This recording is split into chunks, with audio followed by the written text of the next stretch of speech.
Greetings from Dallas, Texas, as we celebrate our sport of baseball, the American Baseball Coaches Association, and this, the 80th gathering at the wonderful Gaylord Texan Hotel, not too far from our planes go in and out at DFW. We're in beautiful Grapevine, Texas.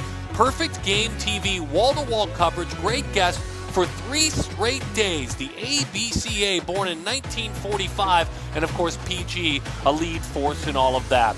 Hi there, folks, and welcome back to Perfect Game TV. I'm Darren Sutton, glad that we have gathered here with all of you.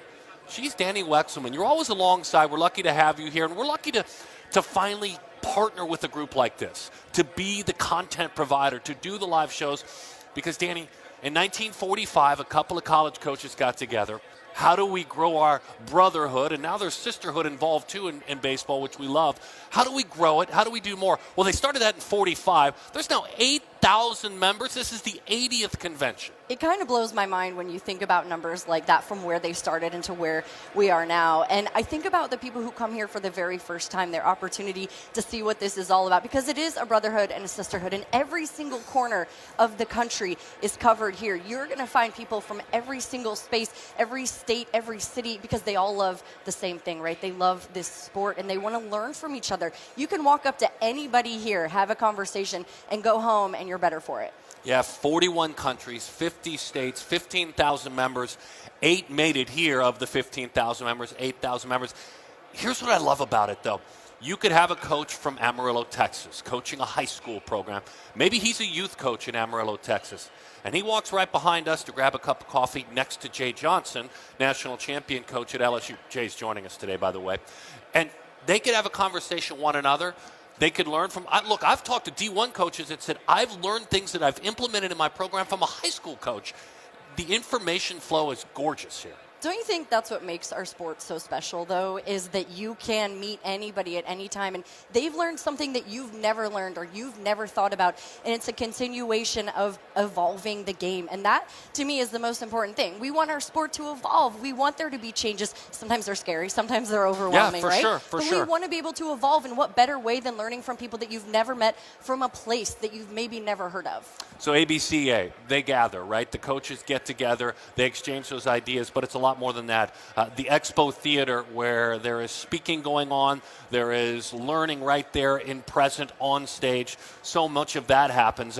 And what you have is a Jay Johnson speaking, a high school coach, an elite high school leader speaking. That's inside the Expo Theater.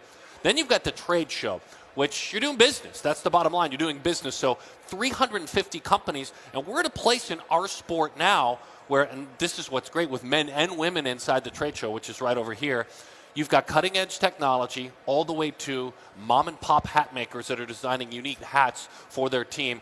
Perfect Game's a huge presence here and should be at the trade show because we see Perfect Game, more athletes, more teams than anybody on the planet. But then again, the trade show inside, you're seeing it right there. It's just a unique gathering, and I love the tech, the batting cages. Big leaguers come, and they're repping in the trade show.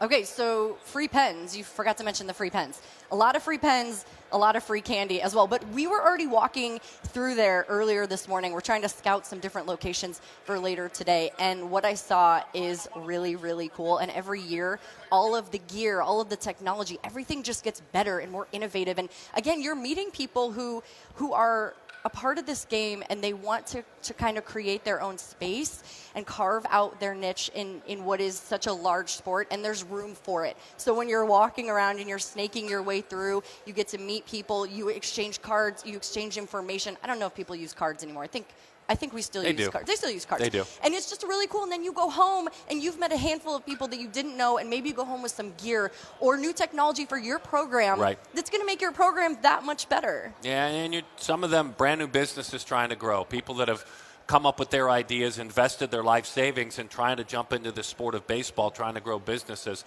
And I love that about it. So there is the trade show. There's the Expo Theater. Tomorrow night, ABCA Hall of Fame will open its door to 10 new Hall of Famers. Amongst those 10, Danny Hall, Georgia Tech head coach for so very long, 36 years. Brian O'Connor. I know you're in the college game because we were planning this morning. What'd you call him, Oaks? Oak. Just Oak? Oak. Gosh, you're so collegey. 839 wins. Jim Morris, the former coach of Miami. Jim Wells, the former coach of Alabama, won 800 games. and then there are high school coaches going in. Actually, we'll be excited someday when the first travel coach goes in, to the ABCA Hall of Fame. It needs to happen, but that's another cool part of it, the Hall of Fame opening its doors tomorrow night. I was looking over there. It's so close to where we're set up here at ABCA. There's an entire wall. It's filled with names of presidents of past, of the Hall of Fame, of anyone who's been a chair or somebody involved at ABCA. And I see Mike Martin's photo so prominently displayed. And I was talking to Eduardo Perez the other day, who went to Florida State, who played for Mike Martin, and sharing 11 stories. Who doesn't have a story about 11, right? But just knowing that everyone here is so connected, whether you're a Hall of Famer or you're just someone who wants to learn something and show up and be a part of our game. Yeah, we saw the docket of guests. We saw it up on the side slab there a moment ago, but Andy Burris will join us in a moment. The founder and leader of 5-Star, Chase Brewster of Sticks Baseball. Those are two influential names in the sports right there. Jay Johnson, Ray De Leon going back to the Banditos. Eric Borba, a high school coach. Pat Gironi coming on from Ghost PRD. It's also Ajay Vulameri's boss, who runs one of the great programs too, travel programs. Kerrick Johnson. You've got a tie to Kerrick Johnson. You're a Mizzou alum, right? I am a Mizzou alum. I am a Tiger. Go Tigers. So what do you got on Kerrick? So when I was at Mizzou, I was a student. Kerrick was an assistant coach. I can only imagine. I got to meet his wife, Talia, for their family to now be leading that program. He comes home. It's a bit of a homecoming for him and the Tigers. I'm very excited for him. All right, so that is our guest list. That is who is coming on today. And when we come back, we're going to have a conversation with Andy Burris, the leader of 5-Star, a former Reds catcher, and his son impacting the program at Georgia Tech. A great partner of Perfect Game as well. Glad to have you here at the ABCA. Andy Burris will come up and sit at the desk with us. We're just getting started on day one. Oh, yeah. Wait for this one.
We welcome you back to ABCA, this fabulous convention. More than 8,000 coaches have gathered. Leaders of the sport, and of course leaders on the travel space, which makes it all sorts of fun when you have travel baseball at the beautiful Grapevine, Texas, Gaylord Texan Hotel. We've got a docket full of incredible guests that will take us from the college ranks to the high school ranks, and then as well will take us into the travel space. Andy Burris, how are you? Thanks for being with us. Doing great, Darren. Good to be here again. I want to start here because it's still innocent to me. I'm somewhat new to the convention life, and I know most of us are working all the time, but all of you that have coached, you played for a long time as well, but you coaches really value this event. So from your perspective, you're now really a leader in this space. What does this convention mean to you personally? Well, I'll be honest with you. I mean, we were just telling about with Danny. I mean, this is, I just started coming a couple years ago. And, for me, it's, with the expansion of things that we've done is just being able to meet people and being able to, to have those continue to develop relationships. I mean, I had a meeting this morning with Taylor this morning, even the PG guys, getting to be able to come out here and go over some things. So, for me, it's been just being able to see people. The 5-star growth and partnering with some other, partnerships, affiliates over the last 5 years. For those that don't know of you, and I hope there are some brand new viewers that are learning as they watch, talk to me a little bit about your growth of your 5-star program. Started years ago as chain baseball, and you honor that legacy always. Yeah. But the growth of 5-star from where you were 5 years ago to today, can you even sum it up? I mean, it's been amazing. I mean, we talked about last year about, getting into all kind of different things with, Berkshire Buthaway, the owner, coming down and meeting with Warren Buffett. And, for me, it's been just, 3 years ago we became Perfect Game's largest customer, and today we're larger than the second and third combined. I mean, so, everybody goes, oh man, you had a great idea. How'd you do this? I said, well, this is what my vision. We were just wanting to, get good people together and continue to grow, and everybody had the same problems that I had. That was in the space. So we were able to address some of those problems, whether it be uniforms or whether it be, scheduling. There was just a lot of things that we all had the same problems with, and so for me, I wanted to try to be able to fix that, and we were able to find some solutions, and it ended up helping other people. It's kind of incredible when you grow that fast, right? And you think to yourself, you must be doing something right if this is happening. But as you mentioned, maybe there's some things you need to address. I could imagine coming here to ABCA and walking around. We just said it. You can't really go 5 feet without seeing a friend, a coach, anybody, right, who's in your circle, in your world. But how important is an event like this now when you are talking about that kind of growth? Well, it's interesting because, I got a great support staff, and they're here, and we were just trying to decide whether we were going to make, go into the convention center or we were going to go eat. And the consensus, you can't go in the you can't go in there because we won't get to eat. So that just tells you how much this event has grown, and the importance that the people around us are being able to benefit from some of the things we're doing.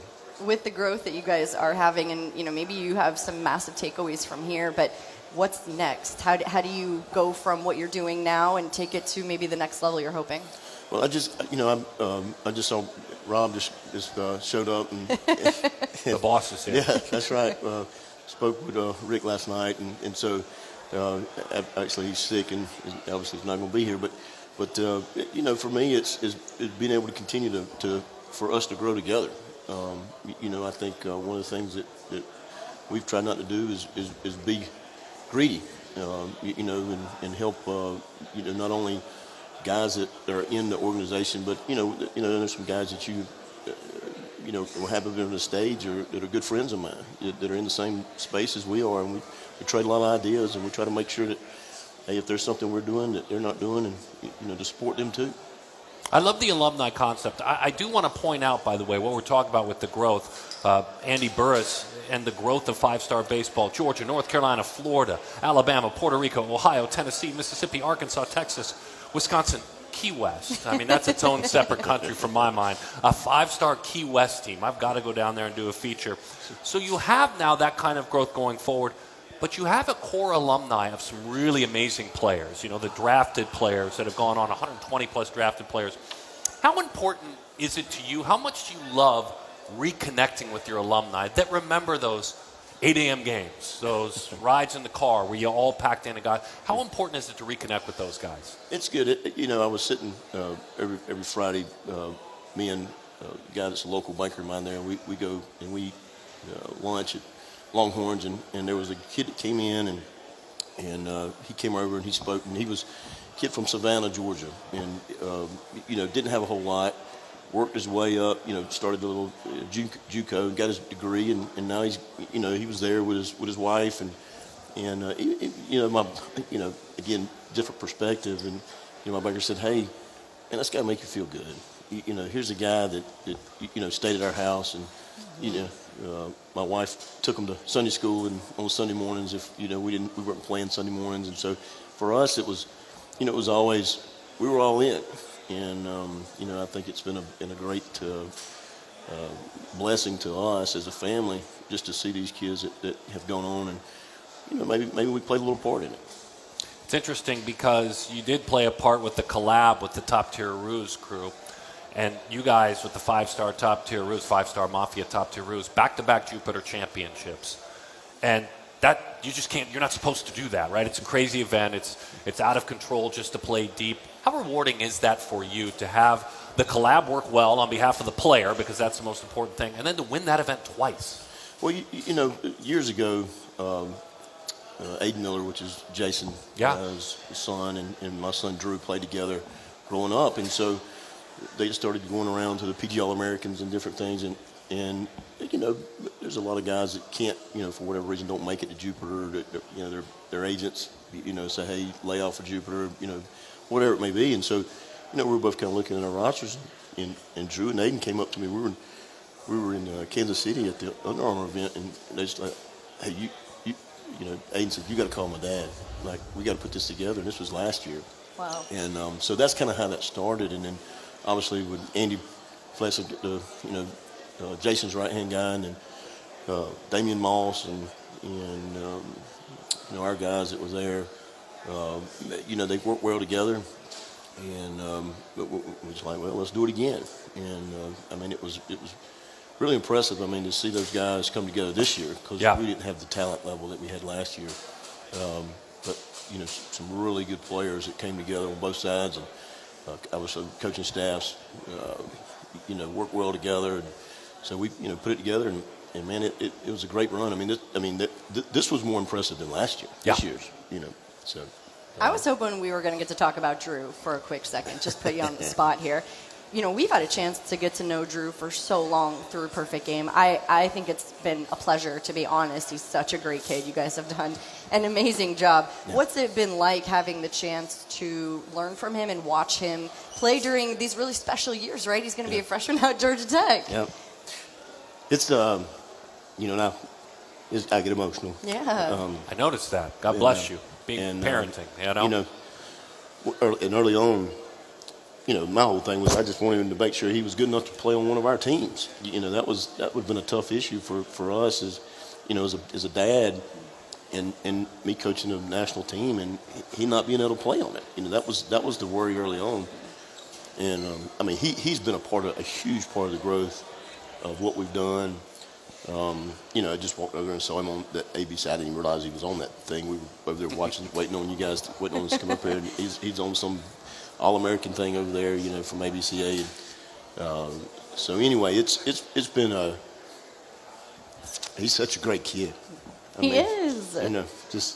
I don't know where he got it from, but maybe his mom. I don't know. Both of you guys. Hey, Bria, can you get us a paper towel back there from back behind? We need to have to wipe the tears. Go ahead, Danny. Yeah. No, it is. I think that's what I enjoy so much about getting to be a part of Perfect Game, and a part of what Darren and I do is that we get to meet kids like yours and just exceptional people. I think we forget sometimes that they're people too. They're growing up, and they're growing up to be young men. It's not just they're growing up to go be a pro, right? Yeah. You guys are as concerned about the talent and where they're going on the diamond as where they're going in life. Is that right? Well, our whole thing from day one has been that, we're playing in the big leagues obviously is everybody's ultimate goal. There's only been a little over 12,000 big leaguers, but for me, and what we've always tried to do is we've tried to mask raising young men with a baseball uniform. And the game of baseball teaches you so much about life and so much about failure and you know, how to continue to work and continue to produce and, you know, get up every day and, you know, no matter what happened that day before, you got to get up and go be able to do it again. Yeah. And so for him, you know, and he had it tough. I mean, it was tough. And I always said, There we go. Yeah. Rhea from Northwestern, our new intern. You tamp those tears. Thank you. Yeah. But for me, I mean, you know, it was. I always said if I'm the toughest SOB that you've ever come across, then you're going to be okay. You know, I love and so, you know, my dad was an iron worker. He was tough. You know, my mom was tough, and you know, baseball. You know, I was a football player. You know, we talked about it last year. Signed to play football at a Division I school, and you know, that was my sport. You know, and then, you know, I kind of looked. There wasn't too many 5'11" in the quarterbacks in the NFL back then, so I figured out that, hey, you know, baseball may be a better opportunity for me, and so that's kind of where I got in the baseball side of things. 7-year pro career, really good numbers, 340 on base in your career. You were a catcher some, an outfielder some. So I want to ask you about a catcher that in that collab wore your uniform, but he also has played for the 5-star team before, and that's Hunter Carnes. It's one thing to get to play at National, which, you know, your son did it. It's another thing to perform at National, homer twice. You're facing a closer every inning. But then to homer a couple of times in Jupiter. Tell me your perspective of Hunter Carnes, catcher like you were. Hunter's been a great player. I mean, people don't realize early on, when he was younger, when he just turned 16 and he was playing with us, and I think this is a heck of a story, testament to what kind of kid he is. He would get in the car, and you know, obviously he's from Jacksonville. If we were in Florida, if we were in Alabama, if we were in Atlanta, he would drive by himself. His mom would check him in the hotel, and we didn't know this forever. I mean, he was always on time. You know, he did it himself. Wow. You know, and so that was one of the most impressive. You know, you talk about the player. Obviously, everybody can see that. Sure. You know, from production. But when you start talking about the person that Hunter Carnes is, I mean, that just tells you everything about. You know, he never complained. He never asked, you know, any questions. He just showed up. You know. And his parents weren't getting him up. I mean, Wow. you know, like I said, his mom would, you know, make sure he had food, and she, like I said, she would do the little automatic check-in for the hotel so he could get in, and so it was, you know, just that in itself, you know, you earn respect, and he earned so much respect as a young man by being able to do that. And Miles Bailey played with you guys. Cade Brown has played with you guys. You got some great names. Sure. Emerson Hancock made his big league debut with Seattle this year. That's right. You had a bunch of pitchers jump to the big leagues. In Cincinnati with Lyon Richardson, Reese Olson with Detroit, Modlinski jumped to the big leagues with pitcher. You had 4 dudes that performed pretty well in the big leagues. Yeah. Alumni of yours making that had to be fun. 4 guys making their debuts on the mounds this year. Yeah, D.L. Hall was another one. D.L. Hall, yeah. PG All-American. Yeah. So man, it was. No, it's been great to see those guys and how much it, you know, again, it meant that just means to me personally, but our whole organization. You know, these guys see, you know, these guys making that jump and you know, Reese Olson, obviously, you know, Lyon Richardson was a higher pick, and you know, obviously DL was a first rounder, but you know, just to see the production that some of these guys have had has been really good. Yeah, Reese going to be part of that growth. Look, he had 18 starts with the Tigers. Yeah. Because they had to have him. I mean, they needed somebody who was warm and breathing and could get up there. And he had 12 starts with 3 runs or less. He really pitched well. I want to go back to Drew. I don't want to make you cry anymore, but I love the quote about your son I saw on D1 Baseball. The most talented player we have on the whole roster. His coach said it. They're comping him to Kevin Parada, the good catcher, the alum. Jay Payton, Coach Hall comped him.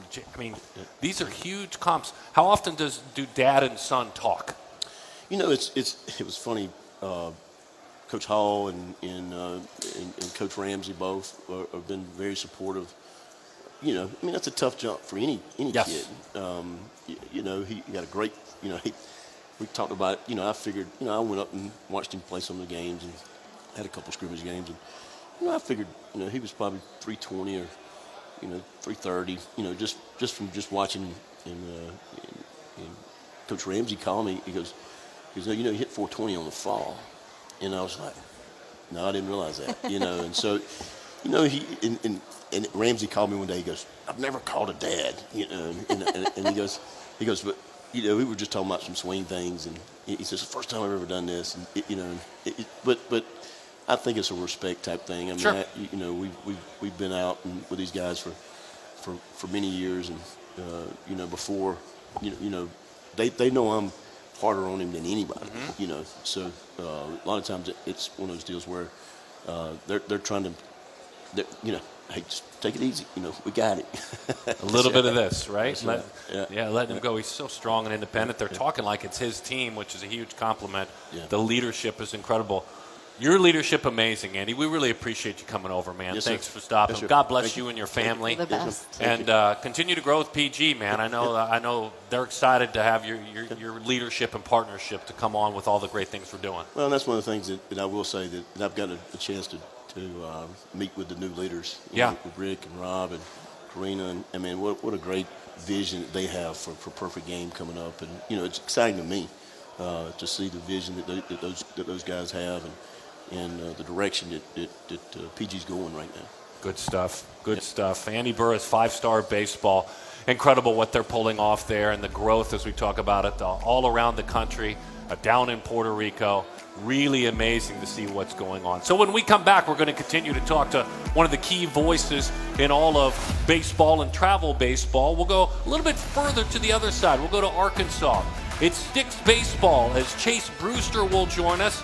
A group with more than 500 college commits, 50 draft picks, a group that is pretty new, starting back in 2017. This is the ABCA Gaylord Resort in Grapevine, Texas. More great conversations. And by the way, thanks for hanging with us. I never let myself believe that I was gonna be in the big leagues. I always worked for it until I achieved it. Back in Puerto Rico, I remember my dad would hit me ground balls from the top of the hill. That forced me to always move my feet. There were no limits to where I could go, so I played with no limits.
See it peeking inside. What's going on? Peddling their wares, changing the game as we welcome you back inside.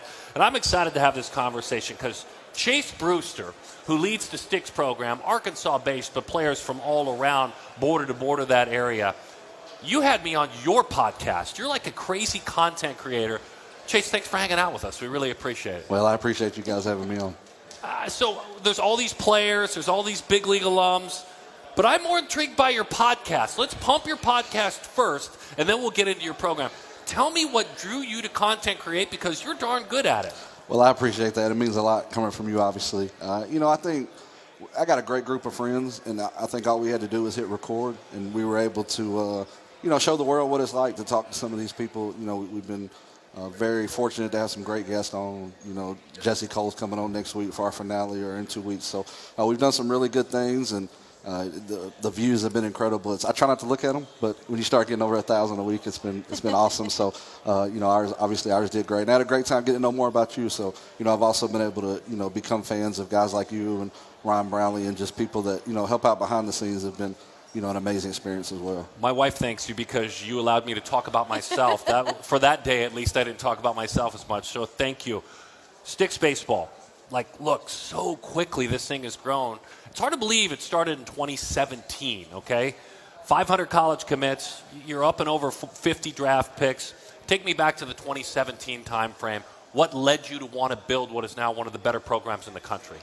I think we wanted to get the best players together and play in the big events. And although 2023, 2024, 2017 doesn't feel that long ago, but at the time, everybody wasn't coming to Atlanta like they are now, especially from Arkansas. So we took a different approach. We said, hey, we'll play minimal events, we'll do more travel, and, we'll risk playing the bigger competition. And that first team, we had guys like Jaden Hill and Connor Nolan and Kason Tollett, and, really integral parts of our program from the very beginning, and they believed in us. And we got the first two players we ever got. Connor Nolan was the #1 pitcher in the state, and Jacoby Jackson was the #1 hitter. Those were literally the first two players we ever got in our program. So those guys started it, and luckily the classes behind them have been able to keep it going.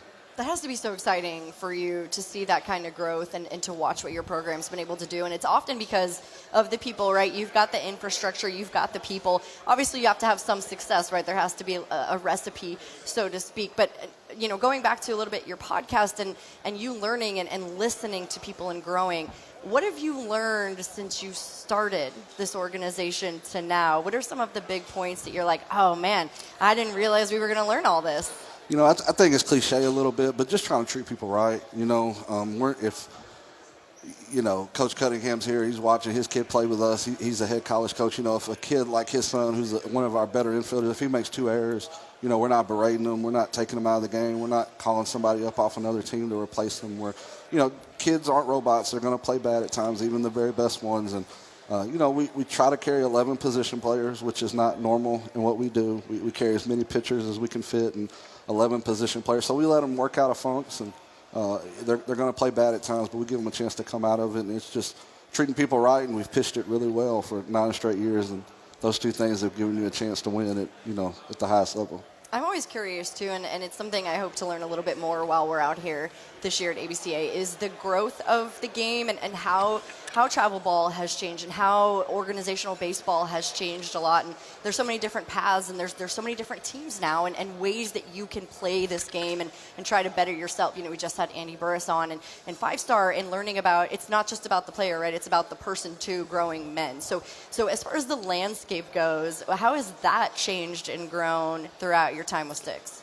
It's been awesome. My wife and I got married in 2019. All 6 ushers were Sticks players organically. Jaden Hill walked her mom down the aisle in the wedding. So stuff like that's what really matters. Okay. We've had really good players, and I wish every kid in the country wanted to play with us. Unfortunately, we're not a perfect fit for everyone, but we've been a perfect fit for a lot. And it's really their story to tell, but I think we've been a small part of the village to help dreams come true. And anybody that can, get an education or play pro ball through baseball, to me, it's awesome. And, we want to be a platform and help, be a vehicle for those guys to do those things. And then, occasionally you have guys like Mason Wynn, and you get to watch them make their major league debut. And it's just, it's been awesome to just play a small part of it. And the kids keep coming back. And we got great coaches like Kyle Slayton and Evan Ham that keep coming back. And, it's the best job in the world. So. It's interesting. Mason is someone you and I talked about at length on your podcast. I can't even imagine how that felt this year. He always was a high metric guy. He threw hard. He ran hard. If he wasn't going to be a shortstop, he was going to be a closer. We saw him throw 98. But can you kind of quantify how you felt? Can you open up a little bit deeper than what you just said about how you felt when you saw him on TV or in person, either one this year, for the first time in the major leagues. I mean, he had his journeys early on where he really grew as a man, too. That had to be a thrill for you. I know it's her favorite team, so she's excited, but that had to be a thrill for you. It was the proudest I was, as soon as we kind of found out right before they announced it, and I called and he picked up, like on the first ring, and that made me happy. He knew what I wanted, and we knew everybody was calling, and I was just going to leave him a voicemail. So just for Mason to take 30 seconds, when all the world wants to get a hold of him. But obviously we went down, me and my brother Dirk went on the field, got to see him, got to hug him, and, he looks like he did in 2019 when he ran out there every day for us. And he's going to be their star player for a long time. So thankfully every night we get to watch him play. And Jordan Walker and all those guys, they got a young base together. But, super happy for Mason and Tiffany and Andrew and just everybody involved, because we always say people deserve it, and we have all these cliches, but he really deserved it. And he's the best teammate I've ever been around. He's one of the best human beings I've ever been around, and I wish nothing but, success and health for him. Tink Hence coming soon, knocking on the door. I love Markavian Tink Hence. We'll all be back in Bush with Marvin and the family to watch Tink make his debut this year. Your guys wore shirts, and I noticed them at a couple of events that had your logo, right, your cool logo, but then the words around it said, "You can change the world." Why? I mean, why did you go with those? What was the thought behind that? I just wanted them to see it every day and hopefully believe it. You say something enough, you believe it. And a lot of times we talk ourselves out of stuff as human beings. It's human nature to go, hey, you can't have a podcast. Hey, you can't have a successful summer baseball program out of Arkansas. Hey, you can't speak with two legends at the Gaylord in front of all these college coaches. But why not? And if they could remember anything from this summer, I just wanted them to know they could do whatever they wanted. And I hope they all play baseball. I love baseball. It's been really good to me and all of us, and I'm assuming everybody here. But they can be lawyers, they can be doctors, they can be, firemen. They can do whatever they want. And I just, whether we told them that every day, it seems impossible because we don't see them every day, but at least they would have multiple shirts and slogans. And we just wanted to be a good motto, a good hashtag. Why play anywhere else? And you can change the world are two good things to believe every day. So he called us two legends, by the way. I don't know if I deserve that. Maybe he does. Well, he hears it all the time, so he knew. Well, I wanted to ask because, you're walking around. You can't really go that far because you're going to see a friend, a coach, somebody that you know, or someone that you want to meet, or someone that wants to meet you, right? And so to apply that to that shirt, to that motto, to what you're hoping your kids take away, what are you hoping to do while you're here? Or is there somebody or a group of people you're hoping to meet to either feel more inspired or just to learn from? I just told Jim I wanted to meet Hunter Pence at the PG dinner tomorrow. Okay. Hunter played at Texarkana College, which I'm an alumni, distinguished alumni, actually. But, it means a lot to me. So I was just going to thank him. They went to the World Series when he was there. That's awesome. So I want to meet Hunter. I never met him. Not really for the reasons that, most people, just for what he did for our city. But, I think baseball is such a weird profession into where, a John Russo or a Charlie Barberini from New York, who are some of my best friends in the world, but I only see them once, maybe twice a year. So the clinic just brings everybody together. You feel like you see them every day because of social media and, text messages and stuff like that. But I just think just getting to see people we care about. We did a lifetime deal with Decker, so getting to be here with Decker Sports, booth, 1240 as well. And, just some great people there. So doing it on the ambassador side, trying to help them. And we want all the good programs to come to Decker. And then, we want Sticks to look really good. And then we want to hang out with some legends like you two. So hopefully it'll be a great weekend for everybody. Yeah. It's interesting. I want to ask you about some of your guys. You mind bragging on some of your guys? No, that'd be awesome. You and I talked about it. It's Gideon Moats, is that right? Gideon. Gideon stood out to me. He's a 24. He's, as far as PG goes, in that 500 ranking. I saw 88 miles an hour on his profile. I also see a left-handed pitcher, so I'm guessing there's a lot of pitchability. But Tracy Smith has him committed to Michigan. So brag on Gideon a bit for me. Gideon committed to Arkansas as a ninth grader, goes to Bryan High School. Those guys do a great job there. And he was probably the number one quarterback in the state as well, won 3 state championships, and then didn't play as a senior. Throws it right-handed in football, throws it left-handed in baseball. Really? So, yeah. Wow. So, Coach Van Horn and Thompson and Coach Hobbs and all those guys, they do a great job. But, I think when you're in a state that's so successful, you look around and you see the avenue to getting on the field, and those guys are top 5 in the country every day. And Gideon just made an adult decision at a young age. He said, hey, the goal is not to play at Arkansas, the goal is to be a big leaguer. And Gideon worked really hard, and as soon as he decommitted, it was like the Wild Wild West. I mean, 6'4", 200 pounds, left-handed strike thrower. He could have really went anywhere he probably wanted to, and he visited 2 schools. He visited Indiana State and Michigan. And Big football guy. Tracy was smart enough to get him up on a Saturday, and it was just an awesome experience. He committed on Monday, and I have no doubt he'll be throwing on Tuesdays or in the back end of the weekend for them early on. So then a couple of shortstops I want to bend your ear on. Spencer Browning, who's a 26, but seems to be playing up for you guys quite a bit. Ranked 42nd in that class. Middle infielder, Arkansas commit. And then Landon Schaefer, who's a 25, so he's a year young, but sees old guy action. He's ranked 81st in the country. Part of that team, you guys went 5-2, including your exhibition game in Jupiter. But tell me about Spencer Browning and Landon Schaefer. You know, when Spencer was 8th grade, he was the first 8th grader we ever had committed. And whether you believe in that or don't, or they're too young or not, it happened. And, you know, Coach Van Horn wanted him, and they offered. He committed as 8th grader. His family's a good friend of mine.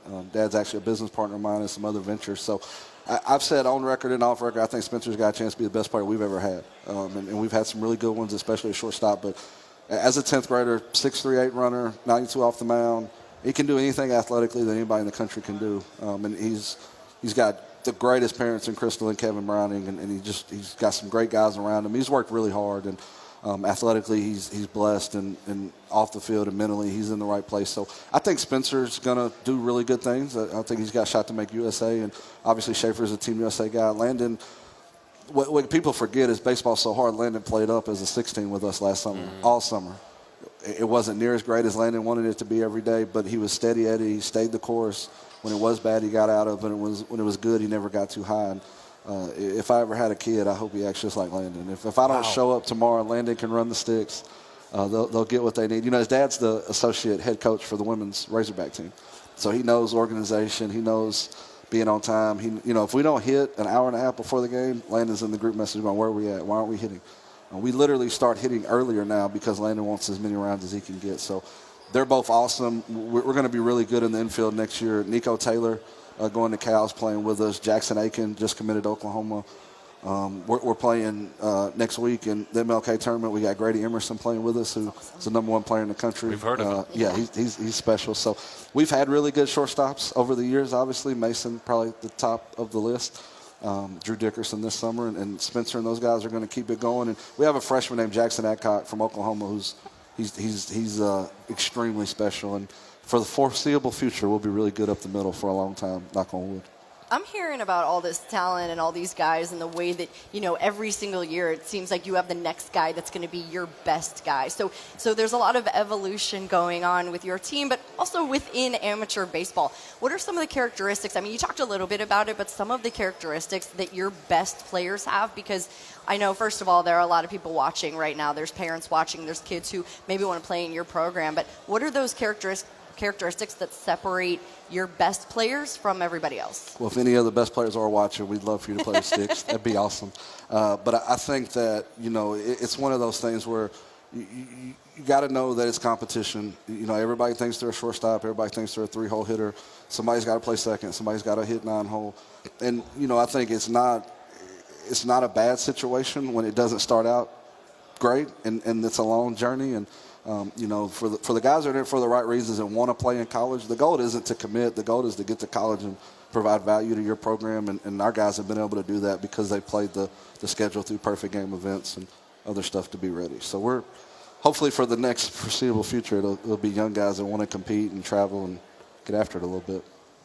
Jump back in. We have a few more minutes. Yeah, the goals for you and your program, we've talked a little bit about that and where you're hoping to go, but the caliber of players that you're also hoping to get. The competition is stiff, right, when it comes to adding players to your program or when you're playing. So how do you kind of navigate that situation for you guys when you are hoping to get every player of that caliber? Sure. So how do you navigate? I think it's tough at times. Like, you can play a whole summer, and not just me. I mean, Andy went before me and Ray DeLeon, who's been a little bit of a mentor to me later. All these guys, you can play in nothing but big events and not win one all summer and still be a top 10 team in the country. So I think at times when you play a 5-star or a Banditos or a Team Elite back-to-back and things don't look good on paper, you got to remember you got the at-bats you needed, you got the reps, you saw good arms, and just keeping the main thing. Well, pardon my interruption, because I feel like sometimes that's hard for younger kids to understand. Oh, it is, for sure. So how do you explain that or make that point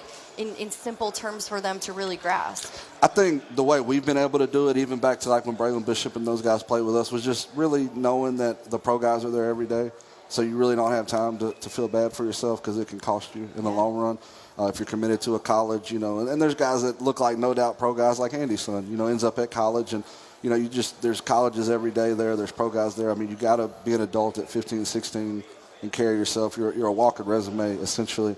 And like I said, I think our guys are in it for the right reasons. And over time, you see guys disappear and new guys show up, I think, because maybe some guys weren't in it for the right reasons or don't want to play out of position or whatever. And I think having great coaches, Corey Lambert's done a great job.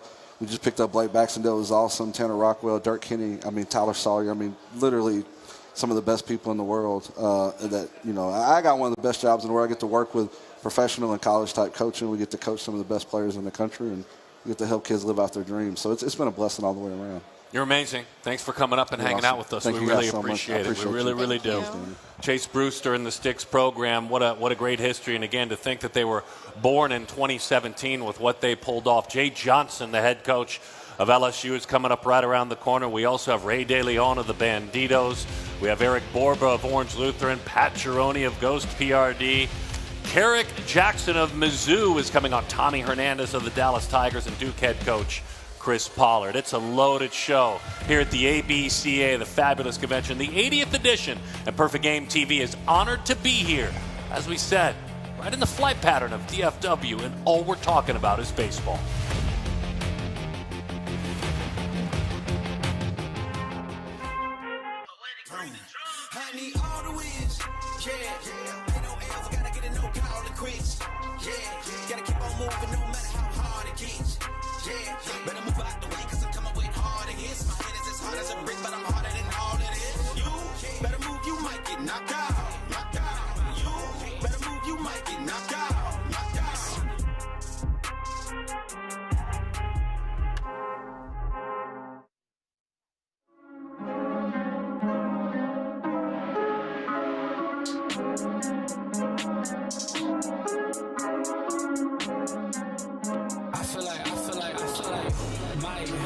Jordan, give me the rock and I'm scoring.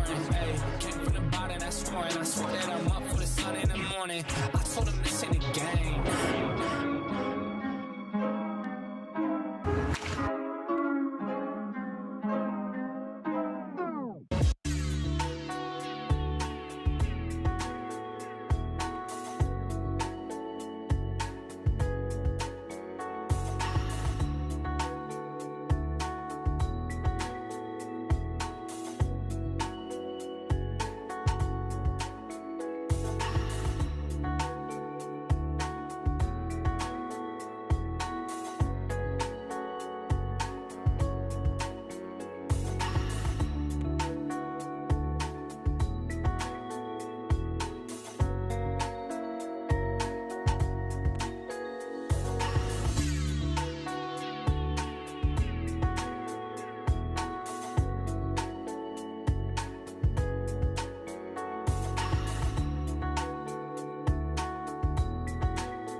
The ABCA, and we are rolling here. And of course, Hall of Fame night tomorrow night. Danny Hall, Brian O'Connor, Jim Morris, Jim Wells, the legend from Alabama. So many great coaches, and that's what makes it fun. We always talk about the fact that these coaches, as they are honored, and even as high school coaches go in the Hall of Fame, they're constantly learning and learning from one another. And I'm intrigued as we bring in our next guest, the one who's going to do a lot of speaking. He is the official title, the ABC Leadoff Speaker. He's a national champion coach. Jay, thanks for hanging out with us. We really appreciate it. Good to be with you. Thanks, Darren. Thanks, Danny. Yeah. What does that mean? Because I'm always learning about the ABCA. I'm pretty open to facts. It's only like 2 or 3 for me. So I'm constantly learning. I'm a toddler at this event. So being something like the leadoff speaker, what does that mean to you? I mean, you were one of the coaches in the crowd a lot, I'm sure. Now you're the coach on stage. What does that mean? Yeah, it's a tremendous honor. And I think 2002 was the first one of these that I came to, and I remember listening to a presentation about offensive baseball from Brian Shoup, who was the coach at Birmingham Southern at the time. Yes. And I'm at Point Loma, and I'm like, that's how we're going to play offense. And literally took that right into spring practice and has had a big part of my success, or listening to Mike Gillespie, or Andy Lopez or George Horton or whoever. And, taking those things back to your team, it's awesome. And if you're a baseball person, this is the only place in the world to be right now. So your staff evolved again, and from the pack, we both came from the pack. You brought in pitching coach Nate Yeske, who's such an impact man as a pitching coach. Talk to me a little bit about how that came together and the fruits that you're seeing already in the fall. Yeah, it's awesome. We've had a lot of turnover for a good reason. In 2 years' time, 3 of our assistant coaches are now Power 5 head coaches, and I'm super proud of those guys. But what I wanted with bringing Nate back is I just wanted to really know what we were going to expect out of that position. And when you hire somebody who you really believe is one of the best pitching coaches in all of baseball, not just college baseball, gives a lot of peace of mind. He's a terrific communicator. He's great in the game. I mean, having 2 years together at Arizona really helps me understand what that's going to look like. And very good in the recruiting process, and just very complete. And, the pitching staff is like the offensive line in football. If that thing is not working, your team is not working. So I'm super excited to have Nate back with us. I always love to know origin stories, and obviously you guys work together there at Arizona, but just knowing how much the game has changed. You guys both took your own paths, right? And now you are reunited here. So just kind of looking at the bigger picture of how has the game changed, maybe one of the biggest ways you've seen now that you're back with Nate. Yeah, I think the SEC has just exploded. And, it's no disrespect to any other league, but I feel like it's the moon, compared to the rest of college baseball. And you look through your 10 weeks of league play and you go like, wow, we're going to play 7 of the top preseason 10 teams probably in conference play. It's just an unbelievable challenge. And so who you have on your staff is really important, whether it's recruiting to help make sure we have the right guys on the bus, or to develop the players. With Coach Yeske with the pitchers, Coach Wanaka helping me with the offense, Coach Jordan doing the catching and the recruiting. Terry Rooney came on board. So we're really blessed with some of the best coaches in all of college baseball that are experts at the role we need them to be good in. How about the people that maybe helped mold you a little bit, right? Because as you're going throughout your career, you're taking probably bits and pieces from different people, and eventually you're at this position where you can now use some of that. Who are some of the people that have influenced you, and what were the pieces that you've taken out of LSU?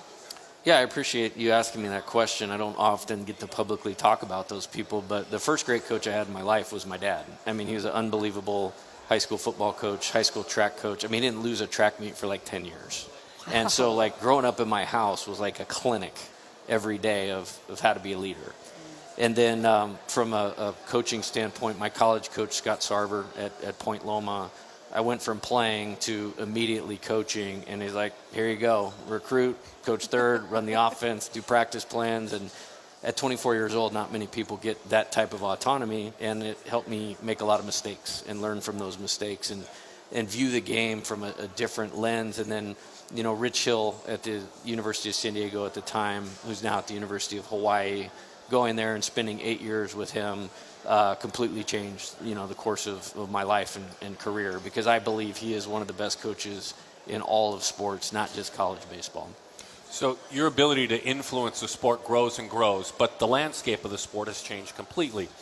And I always feel like you're one of those guys, I hope I can be like this a lot, that you understand your landscape and then you optimistically power through. It's very easy, Jay, to find someone who will talk on a negative side about NIL and about the portal.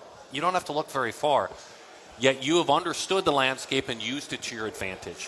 Why don't you speak positively about both of those? Maybe how you have to manage them as a coach, but this is where we're at. So why don't you speak positively about both?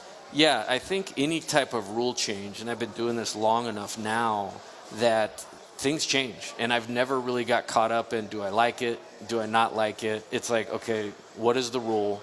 We're going to stay within the rule, but then how can we utilize it to our advantage to elevate our program? With the transfer portal, I think of it this way. You know, if Jacob Berry and Riley Cooper didn't transfer from Arizona, our first team at LSU looks much different than it did. You know, if Tyler McManus didn't transfer over from Samford. So now fast forward to 23, you realize that's going to be an important part of building an elite team. And now you're talking about Paul Skeens and Tommy White. I didn't make the rule relative to the portal, but the rule's the same for everybody. So we need to utilize that. As far as the NIL thing, I'm very passionate about college baseball, and I really wish everybody had to go to college, even for a year or 2 years. And I believe that some of the best coaches in all of baseball are college baseball coaches, and the environment provides players a better path to achieving their dream of being a Major League Baseball player. And we're not going to remotely come close to comparing with big signing bonuses, but if a player can come and earn a little money while they're developing themselves to be a pro player, that's awesome. So then for you, for you, how much do you have to be a bit of a CEO, if you follow me there? You're an amazing baseball coach. Your resume says it. But now there's a little bit of the business side that goes into it. Maybe there's local businesses that want to support your program. Maybe they're providing actual spokesperson jobs for some of your players. How do you delegate that responsibility? How much do you have to be in the room sometimes as kind of the CEO? Does that make sense? Yeah, 100%. And I think I'm just going to always be involved in every area of our program and then hire people around me that are experts at the job that I need them to do well. Right. And then we all work together. And on, something like this, it's just part of it. Whether we like it or we don't like it, it's part of it. So it'd be no different than them changing the recruiting calendar when you can talk to players. I just have tried to look at it that way, and now let's operate going forward. I want to go back to what you were talking about with college baseball and the idea that you would love every guy to come play, right? I love this conversation, and I love the idea of this, right? Because you could imagine some of the big leaguers that didn't go, what if they stepped foot? That's always the dream. What if they could come on campus? What would our team look like? But you're talking about the money side. I want to hear about the intangible side and some of the intangibles that you think they get from the college space that maybe guys who skip college don't get. Yeah, I think resources, when you're talking about a place like LSU, coaching, environment. Mm-hmm. I mean, our environment has a lot to do with winning. So you think about when does winning matter in professional baseball? It's to get to the major leagues. So who makes it to the major leagues is the players that those organizations feel like can help them win. So if you have a 24-month or 36-month experience playing at our level of baseball, Omaha, like you were there, I mean, that was as high level as it gets. Like every player that moves out of that College World Series and into professional baseball has a far greater understanding of what it's really about and what it takes to win than the guy that signed out of high school. And what changes it? Money changes it sometimes. Mm-hmm. But I'll fight to the death that a path like ours is the best path for a young player to achieve their dream of being a major leaguer. Omaha, real quick. Paul Skeens, Rhett Lauder. How did you experience that? What like through your eyes? Is there any enjoyment at all? I enjoyed it, I'll tell you that. So the enjoyment was when Tommy White hit the ball over the fence. I experienced something in my body. I will say that is absolutely 1,000% the greatest moment of my entire life. Because the thing was in the balance every pitch. Yeah. It just came to like, hey, we have to stay with it. Somehow we have to get him out of the game. And we did just enough to get him out after 7 innings and got the 2 best hitters in college baseball up in the 11th inning. Dylan singled, Tommy hit the ball over the fence, and what a game. Yeah. What a game. That's the greatest game I've ever been a part of. You had 2 right at the top of the draft last year, and I'd love for you just to brag on them as human beings, in Dylan and Paul. Dylan Cruz, who she and I knew through high school. Heck, Paul out in Southern California, I knew him from PG National, then did a great interview with him when he was in college, and then when he transferred to you. But the way they were men, the things that they did for you, the stuff that they raised money, funds in the community, can you just kind of brag on, look, they're good, they're high picks, they're millionaires. Let's move past that. How about the men, the human beings? Yeah, somebody asked me about it right after we won, and the only way I could try to articulate it is that is by far the best pitcher in college baseball for a long time, and that is the greatest position player, in my opinion, in college baseball history. So think about what I just said. The only thing they exceed at more than baseball is the type of people that they are. And you have a special team or a special season when your best players are your leaders your workers, and the highest of character. And my hope is we're certainly going to win another national championship. We're going to do everything we can. I don't know that we'll ever have a team like that, and it's not because of the talent, but it's because of how those two operated in everything that they do. Yeah, it was just so evident, stepping out for, the seats from Cruz for those in need, hosting people at the ballpark, schemes, raising money for families of veterans that had, trying to get money for. It's crazy the things they were able to do.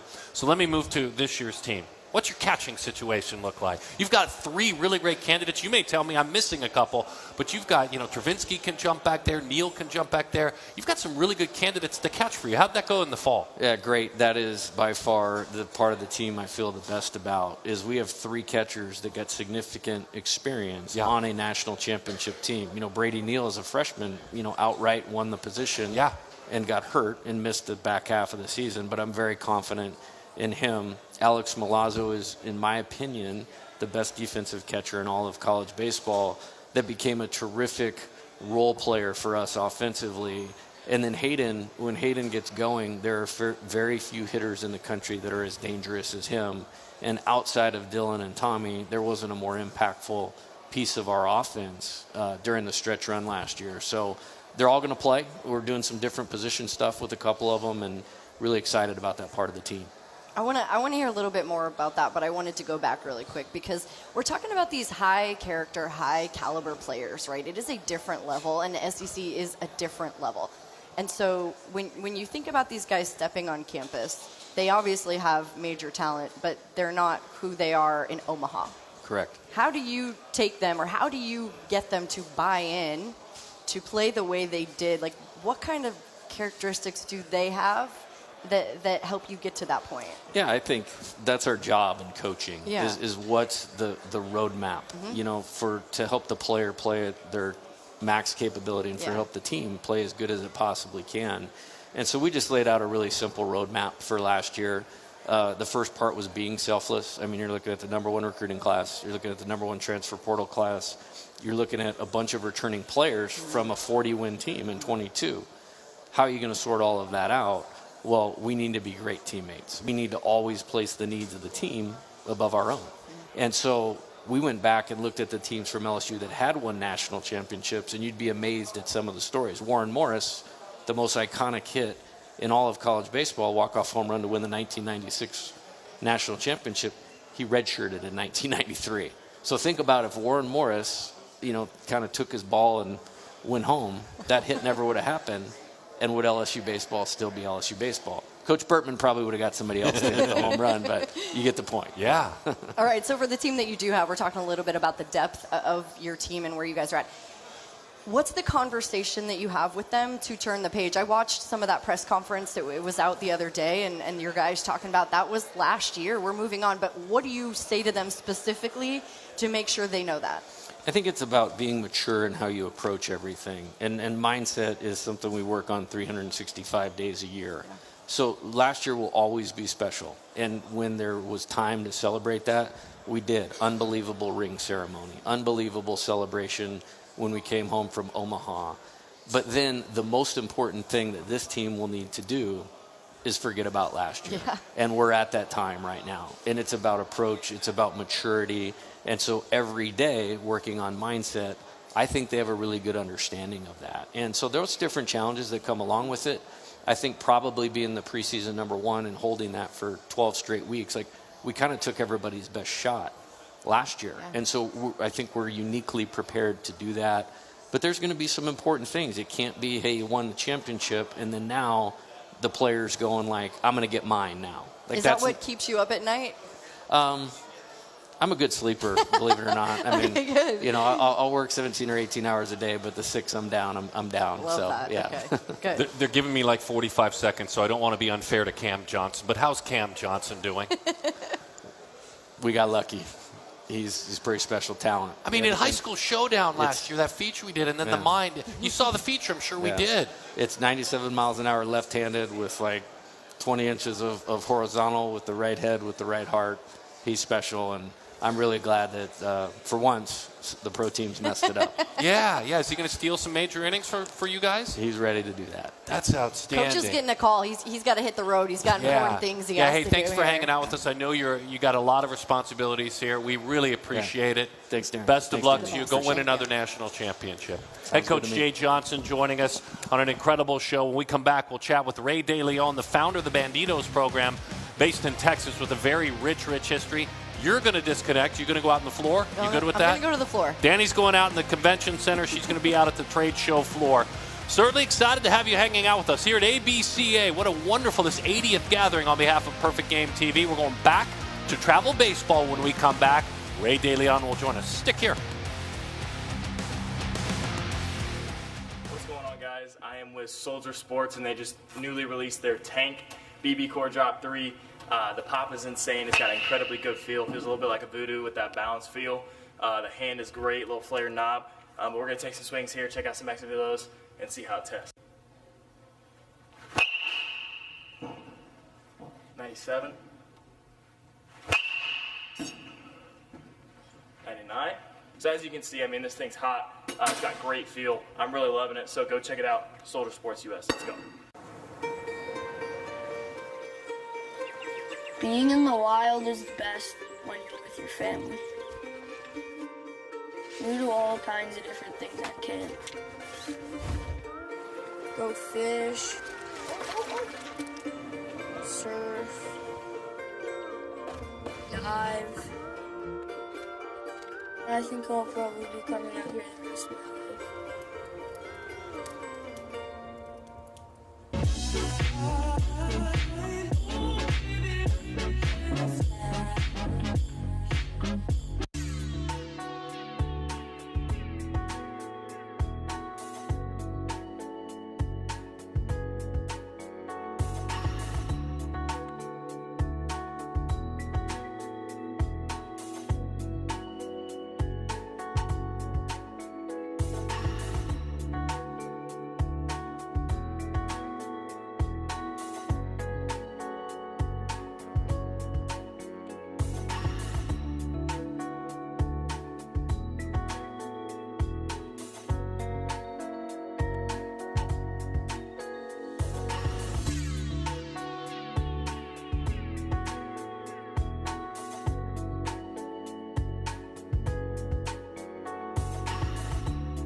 The 80th edition of the ABCA, more than 8,000 coaches from the trade show inside to the Expo Theater.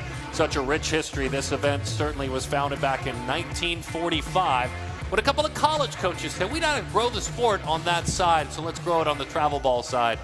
I love getting together with Ray DeLeon, my friend. Thanks for being with us, the founder of the Banditos team. Thanks for hanging out with us and talking about your program. Thanks for having us. So here's what I love about this year, your 2024, as someone who you founded and I want to get into the early days, but back in 2010. So you've been at this for a few days now. You're coaching both the 17U, so those that are going on to college or maybe the draft, but also the 12U. I love the dynamic. Talk to me about why you chose to hang in there with the 12Us along with the prospects.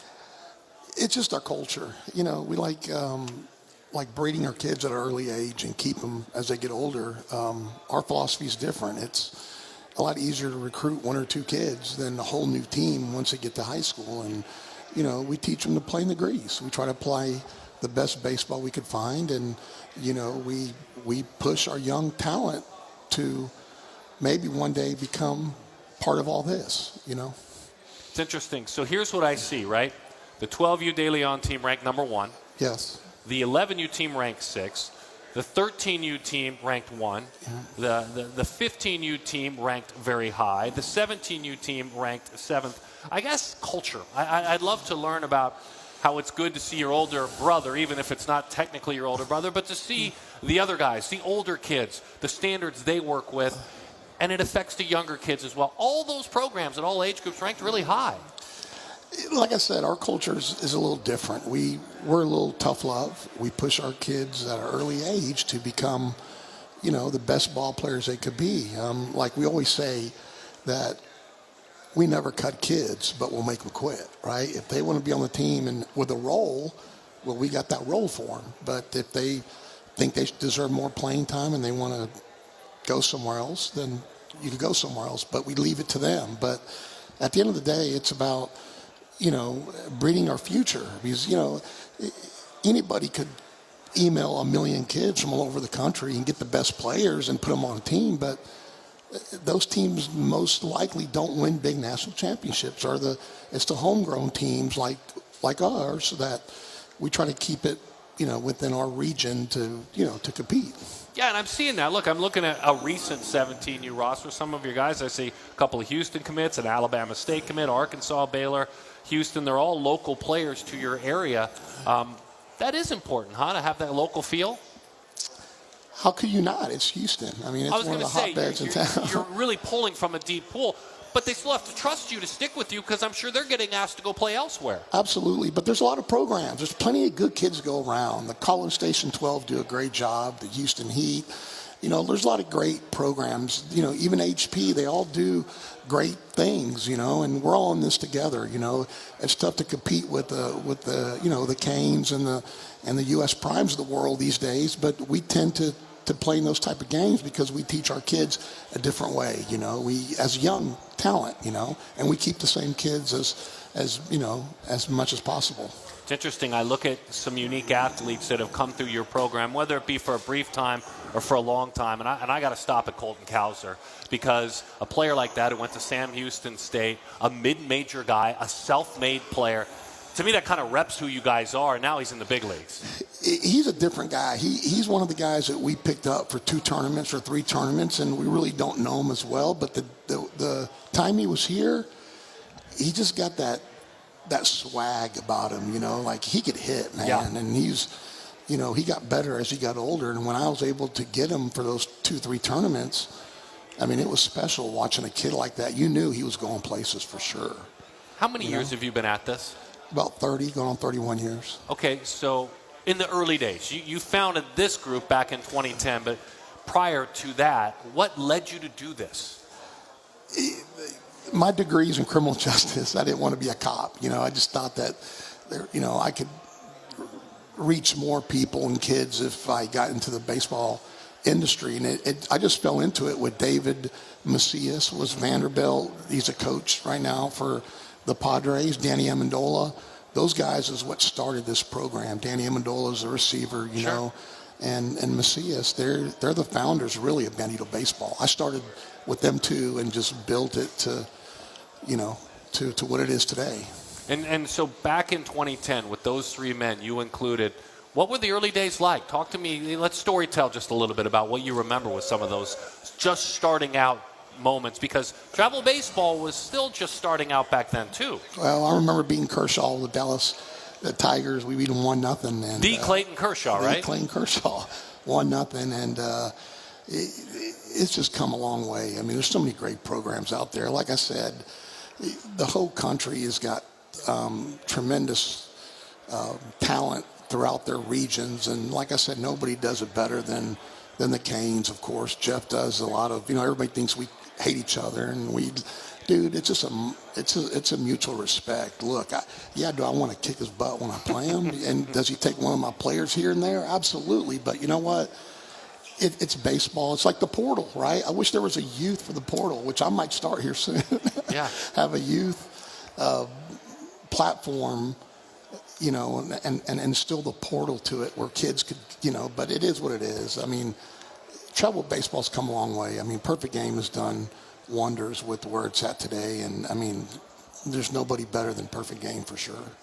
And so for you, where does travel ball go next? And what do you enjoy about the improvements in the game? And even as part of that, have you seen a growth in understanding? Because I think there was, even when I jumped into it 7-8 years ago, kind of an ignorance for outsiders that said, well, travel ball, it's really just about the money. It's about, collecting money. I think we've gone past that now. You see high school coaches working with travel coaches. Are you enjoying the evolution of travel ball? Like everything else, you got to adjust to whatever comes your way. And, there's a lot of kids that get their airfares paid and their tournaments paid and pay for their hotels and all that. I get it. That's just part of it. But at the end of the day, travel ball's just taken off to epic proportions. I mean, it's at the point where there's way too many programs to pick now, and it's come a long way for sure. Yeah, there's a couple concerns you just shared with me, right? I mean, and so those are things where, to me, whether it's Perfect Game, whether it's Ray De Leon, whether it's another program, it almost seems like making sure the athletes come first and their growth and their goals, that kind of needs to lead the way, doesn't it? Yeah, kind of. I mean, I hate the fact a lot of people say we make all this money. Well, where is it at? You know what I'm saying? If we're making all this money.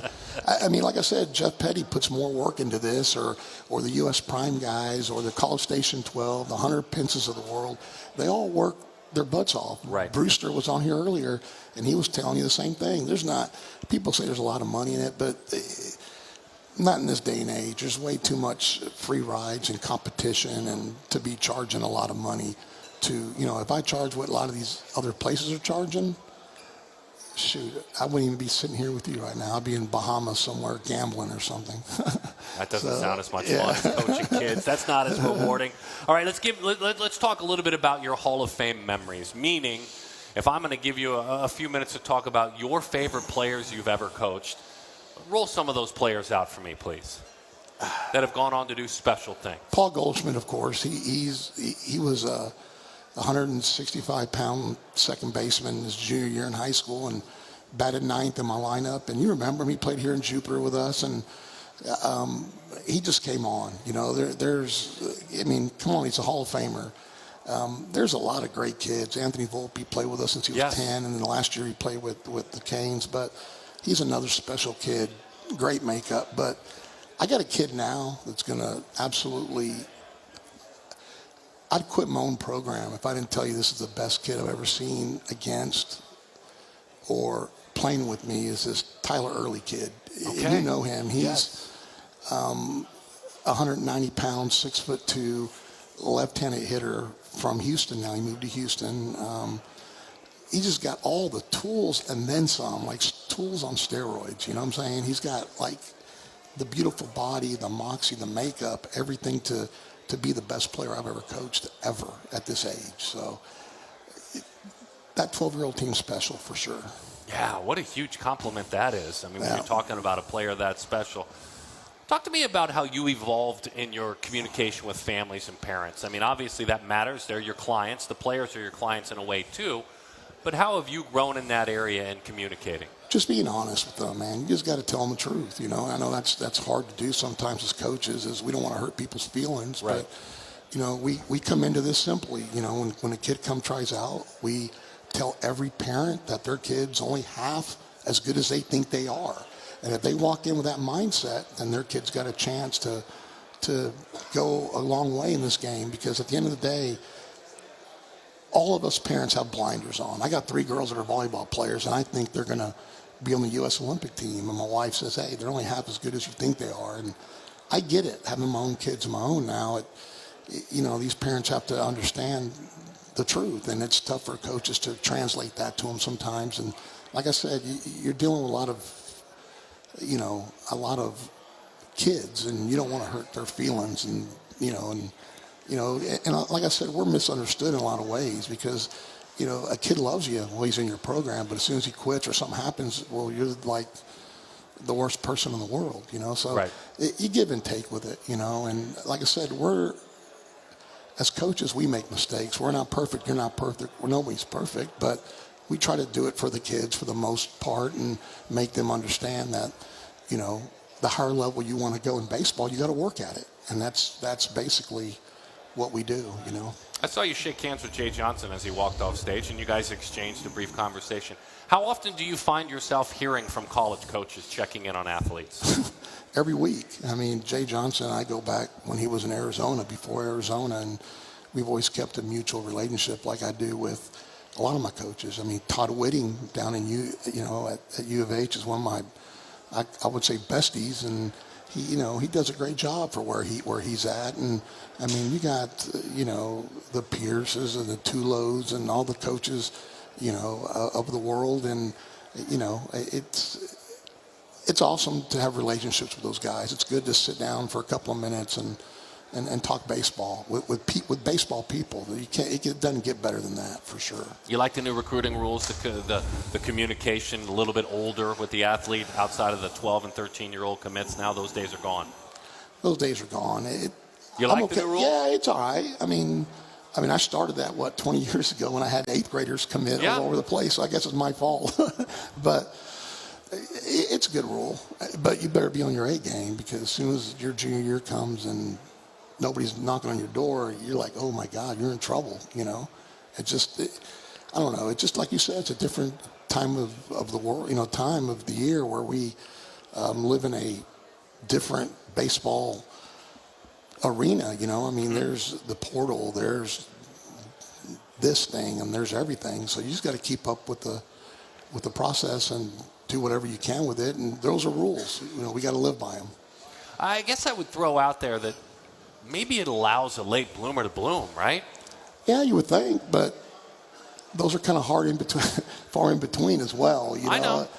But you do have the occasional bloomer that comes out of nowhere and just... And maybe that dude's not playing for your program because you're an elite program, but maybe he's somewhere else where he keeps playing for a few more years. Does that make sense? Absolutely. Like, when I signed up for this, I wanted to play the best, even at the early age. I don't care if we have to try, or fly to China and play, Chinese national teams, but we want to play the best baseball. And and there's a lot of good programs out there where kids, like, there's always one or two kids on every team. Right. Outside the top, I would say Power 5 select programs, but there's always one or two kids in all these mid-major programs that are studs that come out of nowhere, and you go, wow, why didn't I see that kid?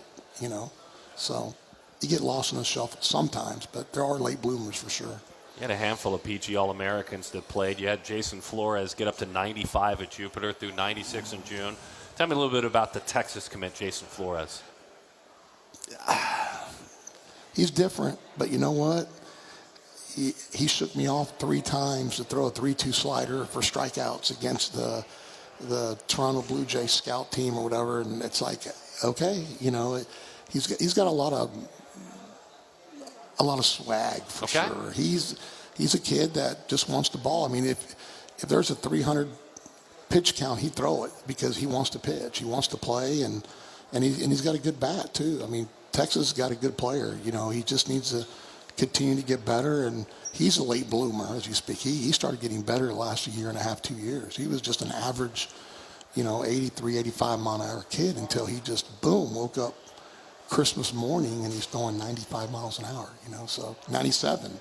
That's incredible. Yeah. Hey, you were bragging on your daughters earlier and your lovely wife. Tell me your wife's name, please. Tracy.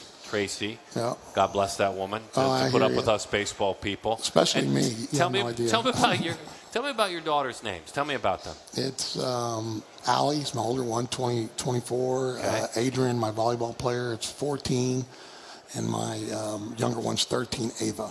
Wow. Yeah, 3 girls. Wow. So you are definitely the thorn amongst all the roses. Oh, it's incredible. You're a lucky man. I wouldn't change it for the world. God has blessed you, huh? God's blessed me more ways than one, for sure. Right, thanks for coming and enlightening us. I love connecting with your program. There's passion, incredible stuff. When we come back, we're going to shift gears and talk from the high school side. We're going to talk with Coach Eric Borbrook. Now, that's my neck of the woods. It's Orange County, California, Orange Lutheran, and, of course, he's touching baseball at so many different levels with USA Baseball as well. Glad to have you with us at the ABCA, the American Baseball Coaches Association, the 80th gathering of these great coaches and leaders of athletes, men and women out there touching the sport. We're going to keep the conversation going. Oh, yeah. Wait for this one.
We'll be in Washington, D.C. next year, but this year, deep in the heart of Texas, ABCA, the American Baseball Coaches Association, 15,000 members. More than half of them are here. And you can see who we'll continue to talk to. Orange County, California, of course, the travel ball situation. We're going to talk to Coach Jackson of Mizzou, Tommy Hernandez. He understood what Clayton Kershaw was doing when he was playing travel ball. And then, of course, Chris Pollard, who stole Brian Sikowski from Perfect Game.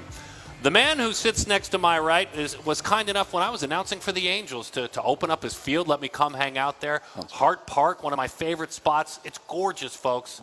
Coach Eric Borba. Eric, thanks for hanging out with us. Always a pleasure, Darren. Thanks for having me. And you'll like this, Hart Park. We just turfed the infield. So did you really? We just finished it. It's such actually a classic yard. Supposed to be finished today. So the outfield's still natural grass, but the whole infield is now turf. So we're looking forward to getting on it. Orange Lutheran is the program. If I didn't say that before, they play in the Trinity League. We'll get into that, which is such a gauntlet of so many great programs. That's fun, though. Let's go there first because your facilities are amazing. They're unique. They're very California. You can feel the overgrown history and the trees all around, your off-campus stadium at Hart Park.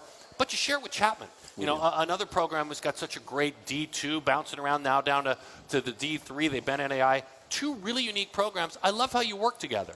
Yeah, it's been amazing. Scott Laverty and I have worked really well together. Sharing a field is never easy as a high school coach. No.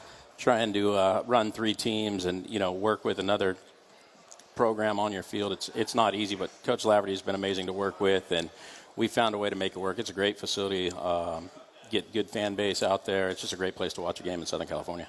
So this year's team, I could go player by player, but Derek Curiel is where we start because we've gotten to know him. He's got you have so many commits on this year's team.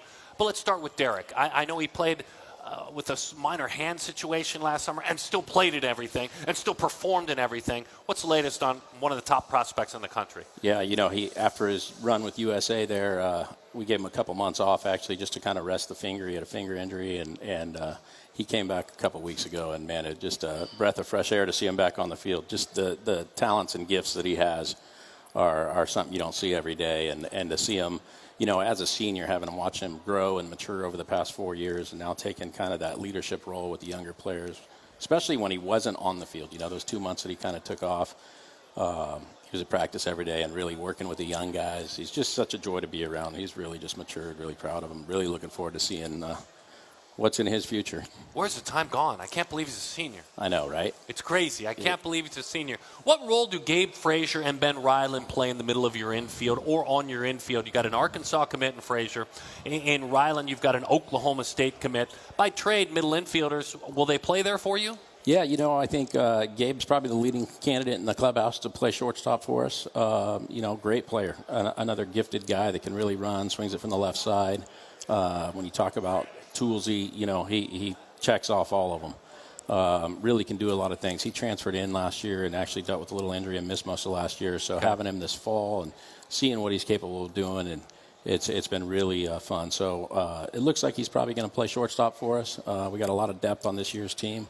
We've actually moved Ben back out to the outfield. He played. Thought you might say that. Yeah, he played left field for us his first 3 years. He played a little bit of infield here and there, but I think his natural position is in left. And with the makeup, the dynamic of our team this year, it fits us best. But he's another 4-year starter for us. So when you talk about him and Derek having been in the lineup consistently over that time, it's just the experience that you get that the other kids can refer to. We'll be going to North Carolina again this year, and they've been there. So being able to just guide guys through the gauntlet of the Trinity League and help them through all the challenges there are with the recruiting process and everything else, those guys have just been amazing how they've matured and taken that under their wing. Yeah, going to play NHSI, such a great event, going back there to play. So where does Vincent Hudson, Arizona commit, fit in then? Yeah, he's another one. He's a middle infielder, pitcher, kind of doing a little bit of everything for us. I think we're really trying to find right now how much of a role he's going to have, on the mound. Okay. First, it's a big piece of our pitching staff, whether he's going to be a starter or a closer, and then it affects kind of the secondary position, or the offensive position, if you will. We've got him actually working at some first base. He ended up playing shortstop, the better half of last year. But with the pitching, we're always cautious of the arm and having the flexibility we do with Gabe and the other infielders we have. Vinny's actually getting some time at first, so we can. We could put him anywhere on the field. He's one of those guys that could play anywhere. He's even seen some reps in the outfield a little bit. So he's going to be a big part of our offense and defense, and then obviously on the mound as well. We got some depth there. So we're trying to going into January, we'll kind of iron out what his role on the mound is going to be, and it'll kind of probably dictate how much usage we have, on the left side of the infield. I want to pause on your players and get into a bigger picture subject. It's the evolution of both high school and travel baseball as our sport continues to grow, and everyone's in that big vegetable soup here at the ABCA, of course. Right? But you are involved in USA baseball, very, very intricately involved in coaching. You have certainly ties to travel baseball as well as being one of the best head coaches at the high school level in the country. So how do you make that all work for your athletes? I guess simply put, making sure the athletes come first. Yeah, absolutely. I mean, communication is number one, right? It's going to go back to that root of, hey, every student athlete's kind of in a different situation, and there's different needs, and I think having that open communication with parents and families in general. We have an exit meeting at the end of every year with families and their kids, and we kind of talk about all those things. Travel ball's integral part of their development, integral part of their their showcasing, being seen by colleges and getting their name out there. In this day and age, it's important. The social media and whatnot, it's huge. So I try to work with every organization. I counted last year, we had 75 kids roughly in our program. Last year we had 47 different travel ball programs represented on that team. So it's amazing, to see how many travel ball programs there are out there. And it's tough to keep that communication with all of them, but really, it's sitting down and identifying what's best for each athlete. I don't think you can, mold each and every schedule and calendar for every player to look the same. It depends on what their needs are, kind of the level that maybe they're going to be seen, what their interests are in college, if they're interested in leaving the state of California, So we kind of try to take that all in with each individual family and then work with them. We give them free reign to choose a travel ball program they want to work with, and go to. I think it's different for every family, from a financial standpoint, from a travel standpoint. But most importantly, for a development standpoint, the one thing that we just, encourage our kids to do is go to the right program that's going to develop you as an individual. Because really, when you graduate from high school and you're going to that next level, it's about where you're at. It's not about how many championships you've won. It's about, hey, are you ready to take that next step to the junior college level, Division I, Division II, whatever it might be. And so getting them best prepared to take that next step is always the mission. You guys still, is it the Lancers? Is that your team nickname? Yes, sir. Gosh, 100 years ago, Academy League. You guys were in the little Academy League. I was at Capistrano Valley Christian. Orange Luther was in that league. Times have changed, although Capital Valley Christian has grown too. But your school has exploded, and I guess what made me think of that and asking you about the Lancers in my years back in the 80s playing against your program is the support you must have from your administration. Because, look, if you have time to talk to 47 travel coaches and still be a husband and a dad, that means your school supports you in needing office time as a head coach, not putting too much on your plate elsewhere. And I know you have leadership elsewhere with the school, but speak a little bit about your leadership, your program, and how they support you. Yeah, I think it's crucial, at any high school to be successful. It takes an army, and the administration is definitely a key stakeholder in all of that. And at Orange Lutheran, we're lucky. I don't have to teach, a full-time schedule. I do work in our admissions department, so it's a few hours a week in admissions, I would say, but the rest of the time is dedicated to baseball, so I can spend that time. And then when you talk about resources, we have 3 full-time strength coaches where I know probably 95% of the high school coaches across the country are running the strength program themselves. We have 3 full-time guys on campus, and it's a class in their daily schedule that they go to and meet with the strength coaches. So that takes that off my plate. We have an academic advisor, so she takes care of all the academic pieces. So having the means to be able to do that at Orange Lutheran has just been amazing. So the resources really, really help. So this is a personal question, but how old are you? I'm 48. 48 years old. So we're looking at a guy who's 48 years old, who's literally been doing this for a quarter century. And here's where I'm going with that. Take us back in time to being that 23-year-old you were at. Is it Annalee High School? How do we say it? Annalee High School. Annalee High School. You're also coaching the Connie Mack team because you got a side hustle to help pay the bills. Of course. You were 23. Who were you? What was that like? Somebody completely different than I am today. That's a school in California, right? It is. It's in Northern California, Sonoma County. I played ball at Sonoma State University, great Division II program run by John Geltz, who's been there for almost 40 years now. And as soon as I graduated, I knew I wanted to coach. And I actually got a JV position. My roommate got hired as a head coach at another public high school up there. my senior year. So I helped coach the JV team as I was finishing my degree, and then that next year I interviewed just to kind of more go through the interview process, to get my feet wet at Annalee, and sure enough, I was hired at 23 years old. So I think back then I was more of the competitive fire, win at all costs. It was win before player development. It was win before, nurturing the player. And I think now it's almost taken a complete, 180 in that now it's, we don't talk about winning. We talk about the development. We talk about the player and really preparing them to be good husbands, fathers, and, community members. That's more what it's about. And you're a father, and your son is successful in this sport, obviously. How's Casey doing?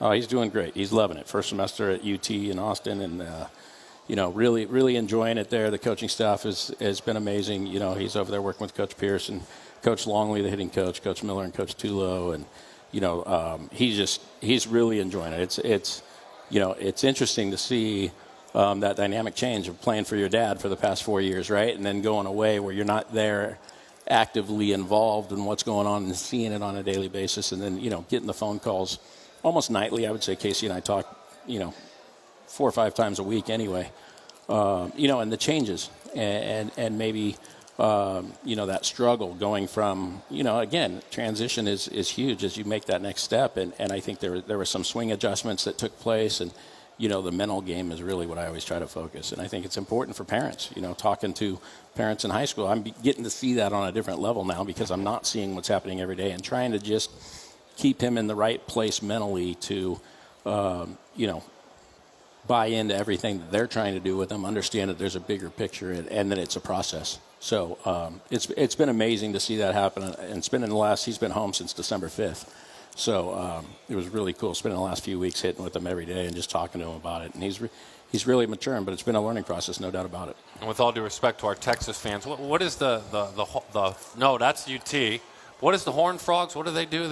I'm not allowed to do that. Okay, well, here's why I ask. It feels like you have half your roster there. True. With Carson Bowen, who we love, like we just love him as a catcher. But you got Gabe Miranda, you got Luis Rodriguez. How neat is that to have guys migrate to another school together, and yet they were in junior high and high school together? Yeah, it's amazing. It was funny because they all committed rather early in high school. They were all close friends coming into Orange Lutheran, and Lewis actually started another high school, came in his sophomore year. But just seeing those guys, it's like you could do a TV show or something with them because they all have their own individual personalities, but they've been tight-knit. And to go see them play for TCU, and then watching Carson have the year he had last year. Lewis had a great year until he unfortunately got injured at the end of the year. Yeah. And Gabe, I know, has had a tremendous fall this year, so he should have a huge impact over there. But just special guys. And I them being home for over Christmas break, I spent some time with them, especially Carson. He's out hitting with my son every day. So just special people, and their families are unbelievable. Spent New Year's Eve with both the Bowens and the Miranda families. So just amazing people. And those kids are special young men. Sarlos definitely has some good ones there. I'm pulling for an All-American season for Carson. I mean, he's it's interesting. We had a conversation. This is a quick aside. And a lot of times I hear the same catchers that young catchers care about. Obviously they watch Yachty, they watch him, they watch what goes on with JT Realmuto, and Carson made it clear. Like, I watch Austin Barnes. Now, right. Austin, obviously, on that team, Will Smith is the hitter, but Austin is a specialist. He goes, I've learned so much. And I love his attention to detail as a receiver. That had to be such a joy for you to have. It is. I mean, I could sit here and talk about Carson all day. I mean, when you talk about a guy that's as talented as he is, and you separate that and just talk about the person. I mean, from a maturity standpoint, from a just personality standpoint, the kid is just mature beyond his years, very, very advanced in basically everything he does. And I'm impressed by him every single day. I think he made an immediate impact not only on the field at TCU, but, I know he was named a captain of their purple-white series team. And, as a freshman to come in and do that speaks volumes about the character and the makeup that he has. And he's just really, really, really special young man. Kind of guy, that you hope your daughter would marry someday. Just that kind of a guy. Yeah, you've been lucky to have so many players. They've found you, but you've built a place where they want to come play. And one of those guys that my list of favorites, I don't want to skip Mikey Romero, but I might run out of time. Going back a few more years is Garrett Mitchell, an open type 1 diabetic who's inspiring people with having to deal with that while also playing at your level, then playing at UCLA. Now we're seeing his energy and his speed and all that he brings in the big leagues with the Brewers. Yeah, I mean, you talk about a talent. There's nothing that guy can't do. I mean, you know, being probably 6'3", 220 and being able to run a 6'3", 60 and throw like nobody else. It's just been fun to watch that. And, you know, I talk about him a lot of times making the decision to go to college and go to UCLA. You know, I think it's important talking to high school kids about that and the maturing that he has done. And then, you know, I don't see him very often anymore, but I saw him a couple of months ago. We were playing a playoff game against his cousin, actually. So in the CIF playoffs in May, I believe, I saw him, and just having a conversation with him, the growth that he's gone through, it's just unbelievable. He's a special, special young man as well. Yeah, well, it's just infectious energy. They're giving me about 1 more minute. What's the latest on Mikey Romero? Mikey's doing great. I talked to him yesterday. Had a little bit of a back injury this year, so didn't get a lot of playing time, but I think his development is you know, although took a little bit of a hit this year, it's still right on track. I mean, he's another one that you can't be remiss to say how gifted he is as a young man and as an athlete. I mean, it's just, I am blessed at Orange Lutheran to have the kind of character kids that I've had. Mikey is as high a character young man as you could ask for, and I think he's going to be an everyday shortstop in the major leagues at some point. I mean, I think he's that kind of a player. Yeah, it's incredible. Well, listen, your wife Cindy, she's a saint to put up with a baseball guy. I'm married to one of those, and my wife Carol. Your daughter McKenna too. How old is she now? Well, she's actually going to be 18 in February. And I must say, my wife and I, today's our anniversary. So I'm here in Dallas, and she's at home. I feel like that happened in the last couple of years, isn't it? She came last year. She came the last couple of years. Last year was our 20th. So, but I think she's happy to get rid of me, get me out of the house for a weekend. I think, hearing me, especially right before season. But no, she's amazing. My daughter McKenna will be 18 in February. She's a senior now. And empty nester soon. Soon, I know. So we're going through the whole process picking college for her. So it's fun. God bless you and your family, man. Thank you very much. Same to you. Head Coach Eric Borba, we're just scratching the surface too, and it's a lot of fun when you see what we're doing here. When we come back, a conversation with Pat Gironi, Ghost PRD, a unique program on the Atlantic seaboard that has exploded, growing on that side of the world with players from Michigan, from the Midwest, and of course all the way up and down. You've got Ghost, you've got Artillery Baseball. We'll understand how it all came together back in the day. Glad to have you with us at ABCA. Danny's out there somewhere in the trade show. We'll have a good conversation out there as well.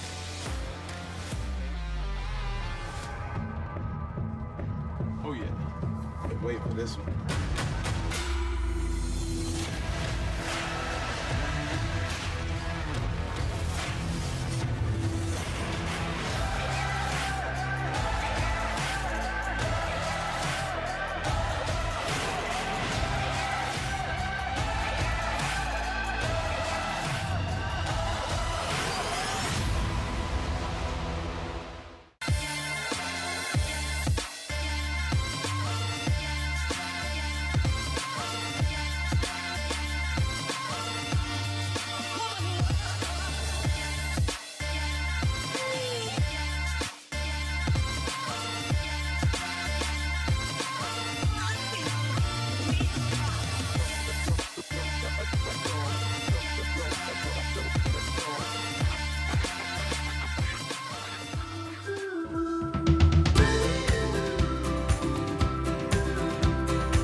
Another beautiful, albeit January, cool afternoon into the evening at the Gaylord Texan Resort Convention Center in Grapevine, Texas. the 80th edition of the ABCA, the American Baseball Coaches Association. We've talked a lot about travel baseball. We've got into some of the best in all of college baseball, but now we're going to go to the Eastern Seaboard. Although with what Pacciaroni and PRD Baseball Academy has been able to do with the East Coast Ghost athletes and with artillery baseball, you're kind of reaching even further west with players that want to play for you. Thanks for being with us. We really appreciate it. Thank you, Darren. So for you, where does the heartbeat come from? The genesis, if you will, that this is the way I want to take my life. I want to influence the game. I want to coach the game. It's the game I love. Take me back to when you really kind of got going with the PRD baseball. Obviously, you played at Fairleigh Dickinson, but when did coaching and travel ball jump into your world? Well, coaching started for me when I was actually in high school. I have a younger brother, half-brother, who was playing in Little League. I started coaching his team when he was 8 and 9. So through college, my career ended. After college, I decided not to go play independent ball, did not get drafted. Started as an You had a good career, by the way. I had a solid career. Dude, you had a 400 on base in your career, and you slugged 500. Continue. Get back to your story. You could play. I could swing it, but basically, I came out of college as an accountant. Spent about 2.5 years in a cubicle in Manhattan doing some sales, doing some accounting, and just decided that it wasn't really what I wanted to do. Yeah. At that same time, I started to do private lessons at a facility down near Sandy Hook in New Jersey. What happened with that, I had like one client for like 3 months. And I would go down, I was living up in North Jersey, go down for about an hour and a half ride, hour and a half back, and I really fell in love with training those athletes. The first few guys I trained, they weren't really the most talented kids in the world, but they cared. I really took a liking to that. And then one of my first clients that I actually had was the Vasto family, Jerry Vasto, who pitched with the Rockies. I wasn't his pitching coach, but I was his hitting coach when he was like 10, 11 for a little bit. So I started to make a name in terms of the training side. Ended up with 50, 60 clients in my book. And then what happened was I decided, you know what, I want to go be a teacher. I want to coach in high school, and I want to do this full time. And so you had success at Monroe High School. You won like, what, 24 postseason games there, 7 years. Is it Randy High School? Is that how we say it? Yep. Randy School? So you're there now. You guys won the state championship in 2022. So tell me a little bit about, not the travel ball and the instructor you, but the high school coach you. How proud are you of that side of your life? Yeah, I mean, that was my first passion before travel ball. Like, I wasn't ever looking to make teams in club baseball. I was a trainer, and I was a high school baseball coach. Yeah. And I was a head high school coach in Monroe around 30, I guess I started, or 29. Had some really good players. Nick Deeney was one of the players that went through there that spent some time with the Mets and the Royals. Had some great arms at Monroe, and really a lot of the core of who we are at PRD, much of that staff came out of our Monroe staff. So Sean McCorkle, who is a partial owner in our club, he taught at Monroe and he coached with me. He's now my associate head coach again at Ranney. Mark Magliaro, who's one of the owners, he went to Monroe. He played there, he pitched there. I met him through that. So the organic piece of what PRD has become really did begin on the high school level in New Jersey, and it did begin with my career at Monroe. And so then you have some growth and you experience with the East Coast Ghost team, and there's some great names that we'll get into. But then there's also Ajay Vulameri and what you guys have built with artillery as you work together there. Speak to me about Ajay just a little bit, and obviously what artillery brings to what you were already doing. Yeah, I mean, Ajay does an amazing job with artillery. He's one of the best recruiters on the scene in the amateur baseball world. And the one thing that he doesn't get enough credit for is the unique culture that he builds in that dugout. Like, there's a lot of things that are untraditional with Ajay that I think some people may look at and say, hey, that might be something I've never seen before. I don't like that, or I dislike that. But the truth is that he knows how to have fun in the dugout. He lets kids be their own person. He's very professional in what he does in his conversations. He helps kids. He cares about the kids, probably more than anybody I know in this space. And he really takes it to heart when a kid starts to struggle or doesn't maximize their potential. But the artillery thing for us, again, with my accounting background and my corporate background, I was able to create a little bit of stability in the organizational side for Ajay. Right. Take some things off his hands that he might not have loved doing or needed some help with. And at this point, I think artillery is so stable. It's at the point where if we really want to grow it, we could. And we're still deciding, what does that growth look like and how should it be done? That's incredible. So are you an analytics guy if you've got an analytical mind? I'm a numbers guy. Yeah. I guess I'm numbers organization. My daughter's guy. an accountant. That's why I asked. Okay. And she's a passionate baseball fan, but a baseball geek. I mean, she loves it on the analytical side. Yeah, I was a big stat guy growing up. Like just remember numbers. I was actually in the sports memorabilia and like baseball card space, like really young, doing like trade shows similar to these conventions, and being 9, 10 years old, going around and making deals with adults for things. So like business wise, it's kind of where it really started for me. That's neat. So who's your team, by the way, big league team? Yankees. Yankees fan. Oh yeah. Okay. No choice. My dad's a huge Yankee fan, so. Okay. Yep. Tell me about your father. There's got to be some baseball influence there. One of the other reasons you're here. Yeah, my dad played at Miami-Dade, which was a powerhouse. You and still bet. is. And one of his college roommates was Mickey Rivers, who at that point was named Johnny Rivers, right? So Steve Carlton went through Miami-Dade, later Piazza, but he played with a really stacked team in the late 60s. And I ended up going to Yankee games with Mickey Rivers, like sitting next to me in the 96 World Series, 98 World Series. So that was a lot of fun. What an incredible influence. Yeah. So both our fathers touched us with it as it goes to baseball. Can I get inside your head about a couple of players? Sure. One I think you know really well because I think you see him on two different fronts, and it's Ryan Costello. He's ranked in the top 75 in the country. He's from Howell, New Jersey. I'd love to know about this LSU commit as a player and a human being, too. Yeah, he's a great kid, and he's one of the best hitters in the country. So I met Ryan when Ryan was 9. I was coaching a town travel team called the Rumson Dogs, who were 11.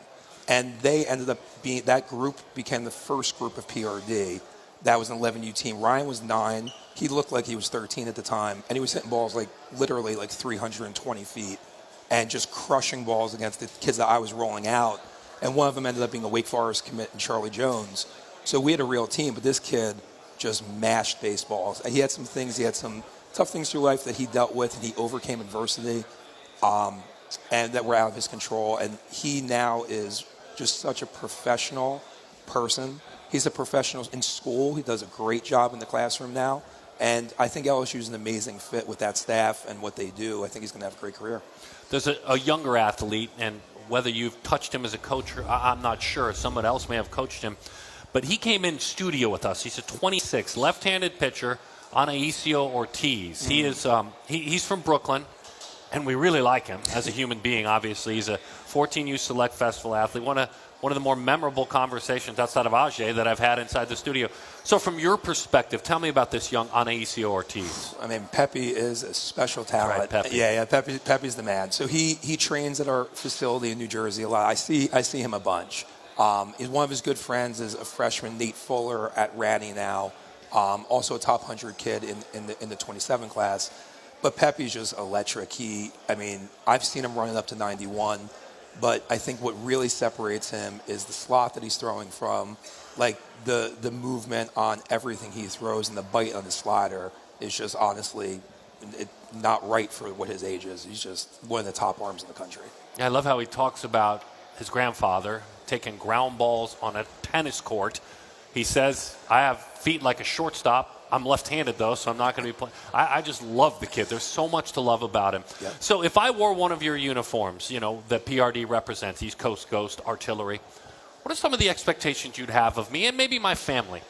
Yeah, the whole core of what we're based on is very similar to how I run my high school teams. It's class and character come first. Like the first thing that you need to teach young people when they get on the baseball field is they need to carry themselves with class. They have to have the proper attitude, the proper work ethic, and they have to bring good character to the forefront. To be honest, that's part of why we've been so successful as a club, is because that's what we lead with. We've won a lot of tournaments. We've sent some great players to higher levels of baseball, but it really starts with teaching kids how to be better adults and better people. Yeah, it's incredible to see. And you talk about with Ajay, you can see the fun, the mascot in the dugout, the toys that go in. It has a little bit, with this the ultimate respect because I love the sport too, a little bit of softball energy at times that baseball, some of it in the seriousness, loses. And Ajay makes sure that happens, and then to see athletes like that, to see those standards that you have for them. So what are your hopes? If I'm going to give you a decade out, what do you hope you continue to grow? What do I hope we can be? I mean, I want to have the same quality control that we have over the program now. Like the product, like we don't want the product to be watered down. And there's a lot of great organizations out there, and there's a lot of different ways to expand. Like we're a big believer that in expansion, there should be some communication with our affiliates, with our partners, and us helping them become a better club, a more efficient club. Because on the end of the day, we're in this to help kids. Right. And if we're gonna build a business and we're gonna continue to expand, and we have a club, for example, that we're helping out in California, we want that club to be the best version of themselves because that's the best thing that can happen for the kids out there. Outstanding stuff, Pat. Thank you so much for hanging out with Thank us. you. We really appreciate Appreciate it. it. PRD Baseball, East Coast Ghost Artillery Baseball. What a great organization. One of the great stories in all of travel baseball in the country. When we come back, Danny Wexelman's out on the trade show floor, and she's going to find a man who helped to build so many great teams at USA Baseball. Now he's building the minor league system for the Baltimore Orioles. Danny's conversation in the convention center with Matt Blood. Thanks for spending time with us here at ABCA at the Gaylord Texan Resort and Convention Center, the 80th edition. Danny, around the break. Oh, yeah. Wait for this one.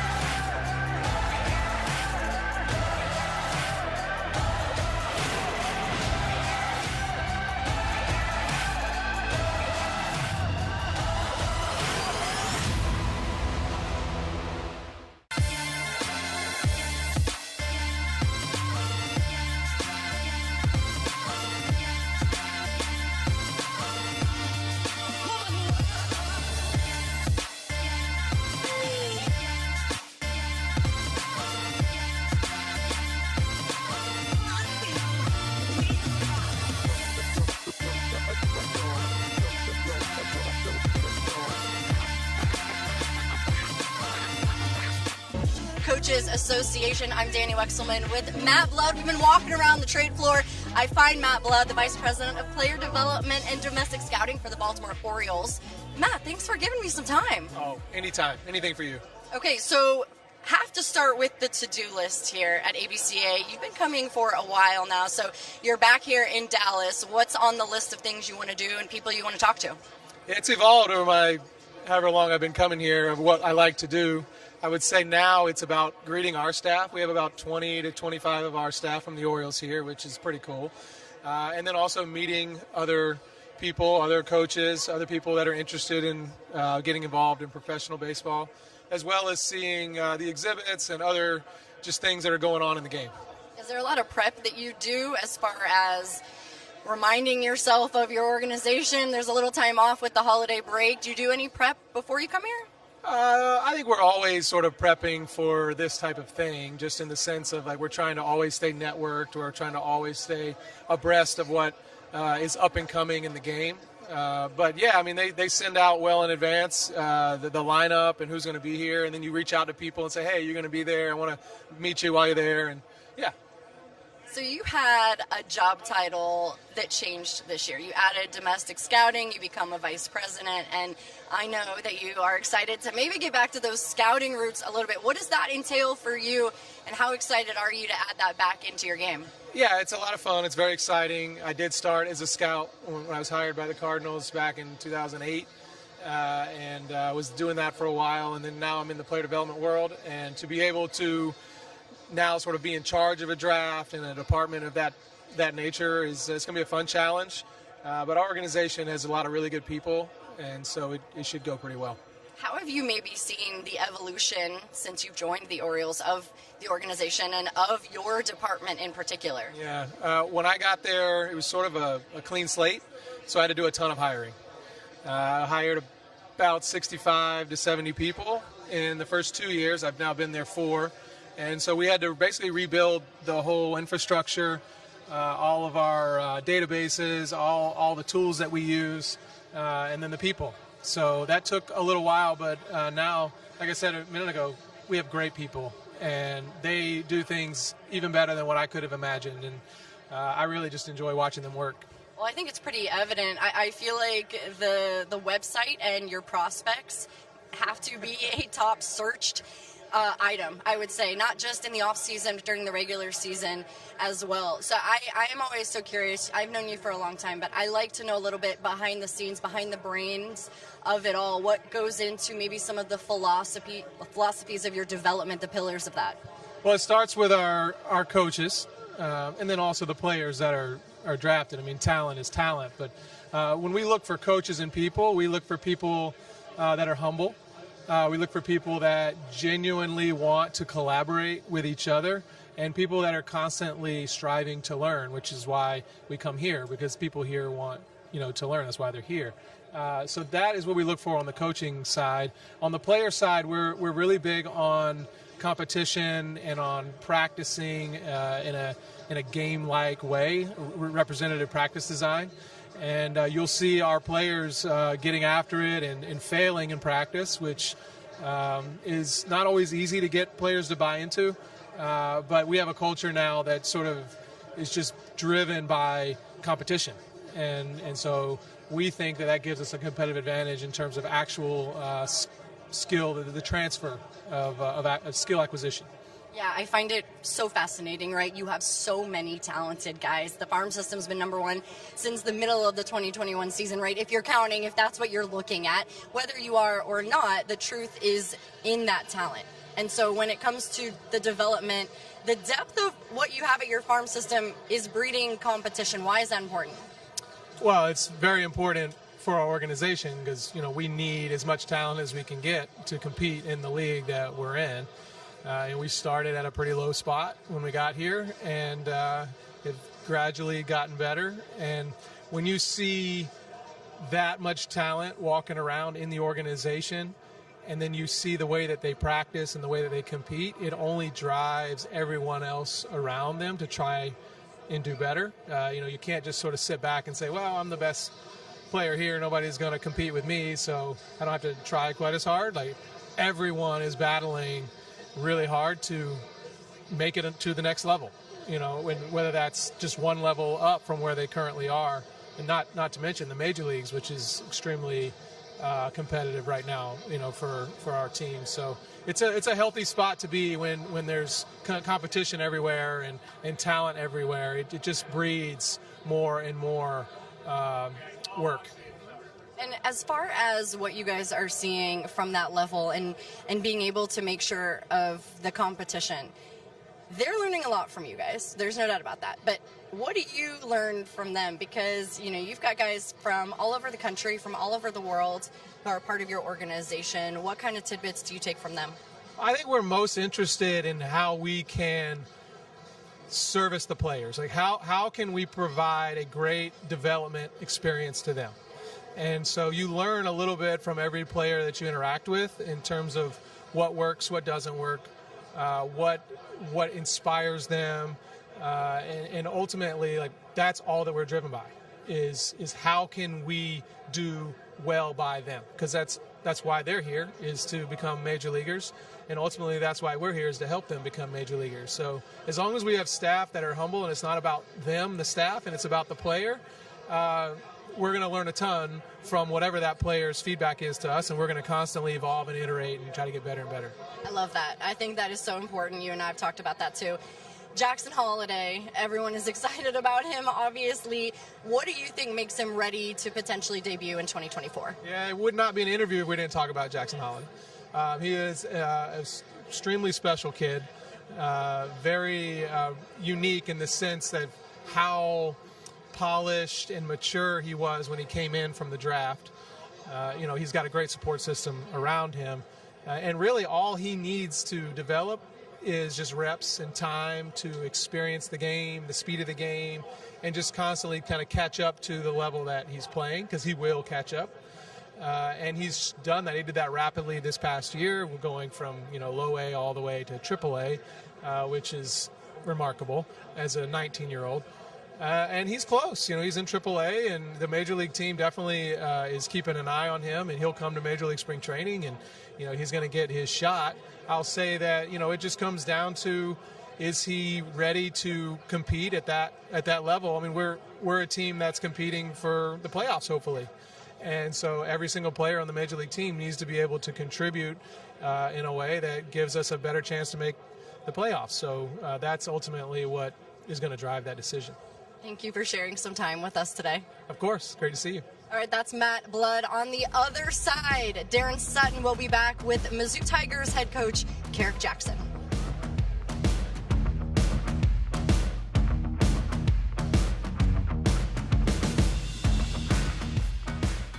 What's going on, guys? I am with Soldier Sports, and they just newly released their Tank BB Core Drop 3. The pop is insane. It's got an incredibly good feel. Feels a little bit like a voodoo with that balance feel. The hand is great, little flare knob. But we're going to take some swings here, check out some exit videos, and see how it tests. 97. 99. So as you can see, I mean, this thing's hot. It's got great feel. I'm really loving it. So go check it out. Soldier Sports US. Let's go. Being in the wild is the best when you're with your family. We do all kinds of different things at camp. Go fish, surf, dive. I think I'll probably be coming out here the rest of my life.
Who would have thought when Epi Barnes, the head coach at Colgate, and Joe Benedict, the head coach at Penn State, put their minds together at the New York Athletic Club back in 1945, they birthed this.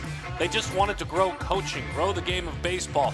Those two dudes to 15,000 men and women, members here at the ABCA, and an exciting convention as we chat college baseball. We chat SEC baseball. We've already had Jay Johnson spend time with us up on the stage. Now we shift gears and go with the man who has jumped feet first into this conference. One of my favorite guests to always have on, Kerrick Jackson. Kerrick, thanks for spending time with us. Appreciate you having me on. So things went well at Memphis last year. You won 29 games. Heck, you guys played 9 Q1 games. You guys challenged your team. You started to grow a program. But then the place where you kind of grew a little bit as an assistant, helped to build a program, came calling. And Missouri came calling for you. You're back home at your program now. Talk to me a little bit about, finding out it was something for you, the mutual interest, and then how things have gone. It was a great experience to go through it. And like you said, at Memphis, I was in a really good spot, from a family perspective and the support that we had from the AD there, Laird Veach, and that community and that area, and it was baseball rich, and I really thought that that's where I was going to finish my career, because it was a baseball mecca, if you will, just hadn't been unwrapped yet. But the one place that I would leave for ended up calling, and for me it was, I didn't feel I was in a position to reach out and express my interest level because I was where I was, but I got a call from them, and that was stemmed from Blair DeBoard, who was the admin for me at Memphis, who then went to Missouri and was going to be the admin for baseball at Missouri. And so he ultimately reached out. And he and I had conversations even before he left, to where neither one of us broached the topic at the time. It was just, hey, man, congratulations, good luck to you, so on and so forth. And then once he got there and got settled in and they made that change, then I got the phone call. It's so cool, the challenge, right? You said pretty soon you'll be 50 years old, and it's always fun as we get a little bit older to have brand new challenges. You know, you look at second acts. I even think of Joe Madden, what he did as a coach, and then jumping back in with new challenges. You go from a team that played 9 Q1 games last year to taking over a program by the nature of your conference that played 31 Q1 games.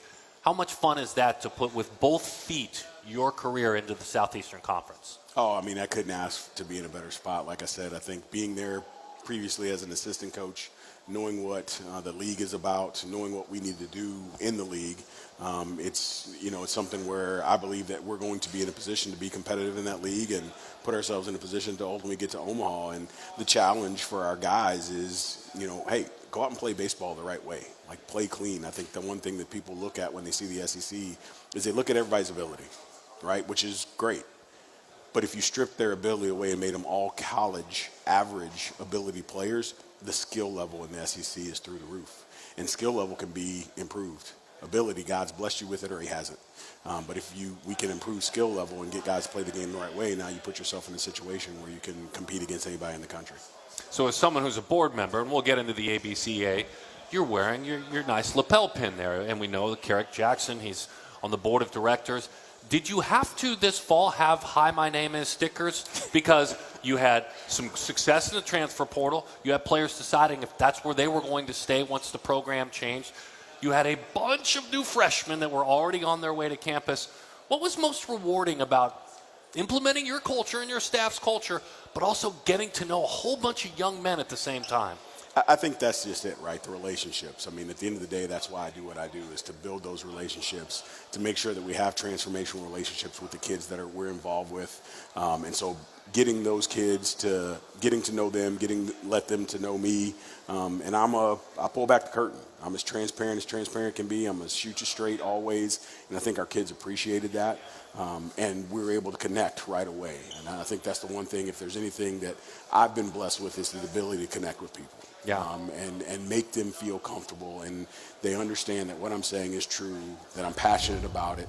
And so it was a great opportunity for us to be able to do that, and we're really moving in the right direction with that. And then, you kind of had to re-recruit some guys. And, you were talking to me about Titus Sissel, who's from St. Louis, switch hitter, 6'4". Yeah. You were talking to me about Clarence Calloway, a catcher from Georgia, Trey Lawrence, who's from Palmetto, Florida, Christopher Patterson, who's from Frisco, Texas. How'd that process go, kind of the re-recruiting players? Yeah, so it was interesting because obviously when you walk into a situation with the way that recruiting has been, you got guys that have been recruited for 2 or 3 years. And so there's some kids on that list that were already recruited, and then there's some kids on that list that we went out and we recruited in the process. And so when you look at the class that we put together for 2024 in this short period of time that we're able to do it, I'm pretty proud of our guys and what they're able to do, and these kids for trusting us and seeing our vision and understanding that they have a chance to be a part of something that at the end of the day is going to be really, really special. What do you got for me on Sissel? He's a dude. It's a plus runner, plus athlete. The irony of it is his dad and I played together. I was going to ask how you found him. Yeah, he's from St. Louis. His dad and I played together. He was one of those kids that was committed to Missouri, and then once the change happened, he decommitted and started to test the waters and got a lot of interest because he really blew up this summer. And so we were fighting to get him back against some other programs, but ultimately I think, again, being in St. Louis, being an in-state kid, having pride in an in-state institution, and wanting to represent that institution in the SEC, I don't think he thought it could be a better situation. So if I'm a 2024 and I'm prospect A, or a 2025 even, and I'm prospect A, and I begin my conversations with you, what are some of the things you will share with me about A, your culture, and B, what your expectations are for your program over the next, let's say, 4 years? Yeah, I think the first thing when you talk about the culture and what I tell everybody, right, wrong, or indifferent, if you want a baseball-only experience, go someplace else. Okay. Because that's not what this is going to be. This is going to be a whole life experience that involves baseball, and our job is, at the end of the day, is to help you be the best version of yourself. a byproduct of that is going to be you being the best baseball player that you can be. And so for me, it's important that kids understand that, because at times that's going to come with tough love, right? You may be the best player on the team. You may be a first-team All-American, but if you're late, you won't play.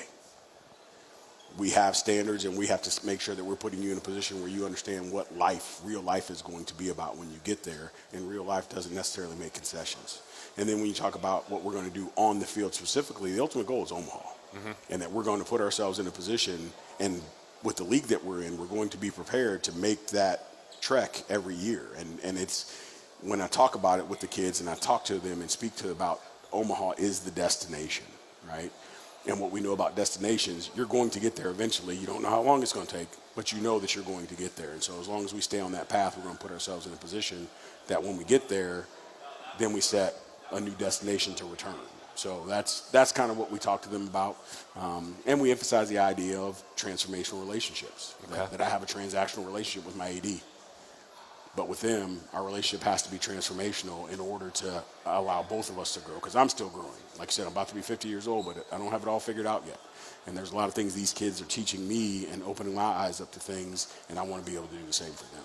It's so cool. I envy you, and I think anybody who wants those kind of challenges to be at your age and to jump right into this opportunity, I think it's amazing. It makes you older and younger all at the same time. That's the good thing. Yes. Hey, I want to ask you about a couple of guys that stayed, that impacted a team that would tell you, hey, we wish we could have won more games last year. But one of them is Trevor Austin. Look, I see the seniors' numbers. I see a 440 on base. I see a 500-plus slug. I see a lot of walks. Who is he as a man, too, Trevor Austin? Awesome. He is the leader without being the leader, right? He's not the rah-rah guy. We've talked about that a bunch of times, and I told him, I said, good leaders can lead from the back. You don't have to be out in front and banging the gavel. You can be behind and say, hey, come on, guys, let's go. Let's keep moving. Let's do this thing right. High baseball IQ, loves the game, loves the institution.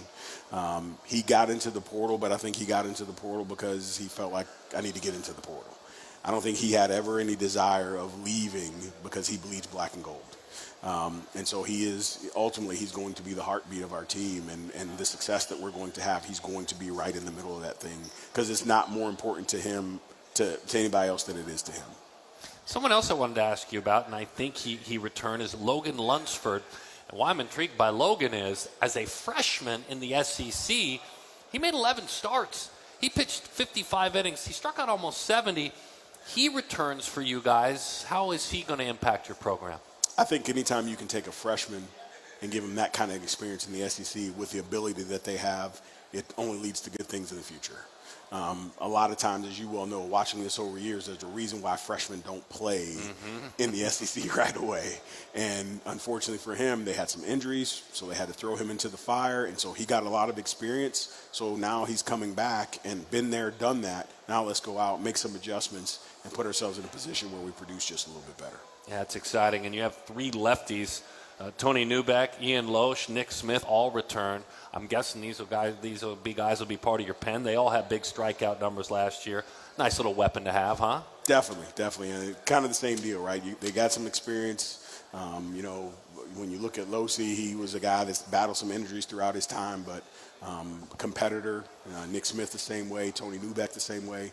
And like I said, you can't ever have too many lefties as far as I'm concerned. And so those guys will be some huge contributors to what we do. And the makeup of our team is the pitching staff with experience, right? We have younger position players that have a high ceiling but don't have a lot of experience. You look at, like you said, Trevor Austin, one of the few position guys that has SEC experience. Right. Other guys, they're still trying to figure that thing out a little bit. One of those guys is Jarrett Curtis. You had a really strong class for the transfer portal, which is, I say, a huge compliment to you. They wanted to come play for you. They knew you were taking over a big-time job. But Curtis, Texas Tech, 17 games as a freshman. Cypress, Texas. You want to speak about his talent, though, right? Through the roof.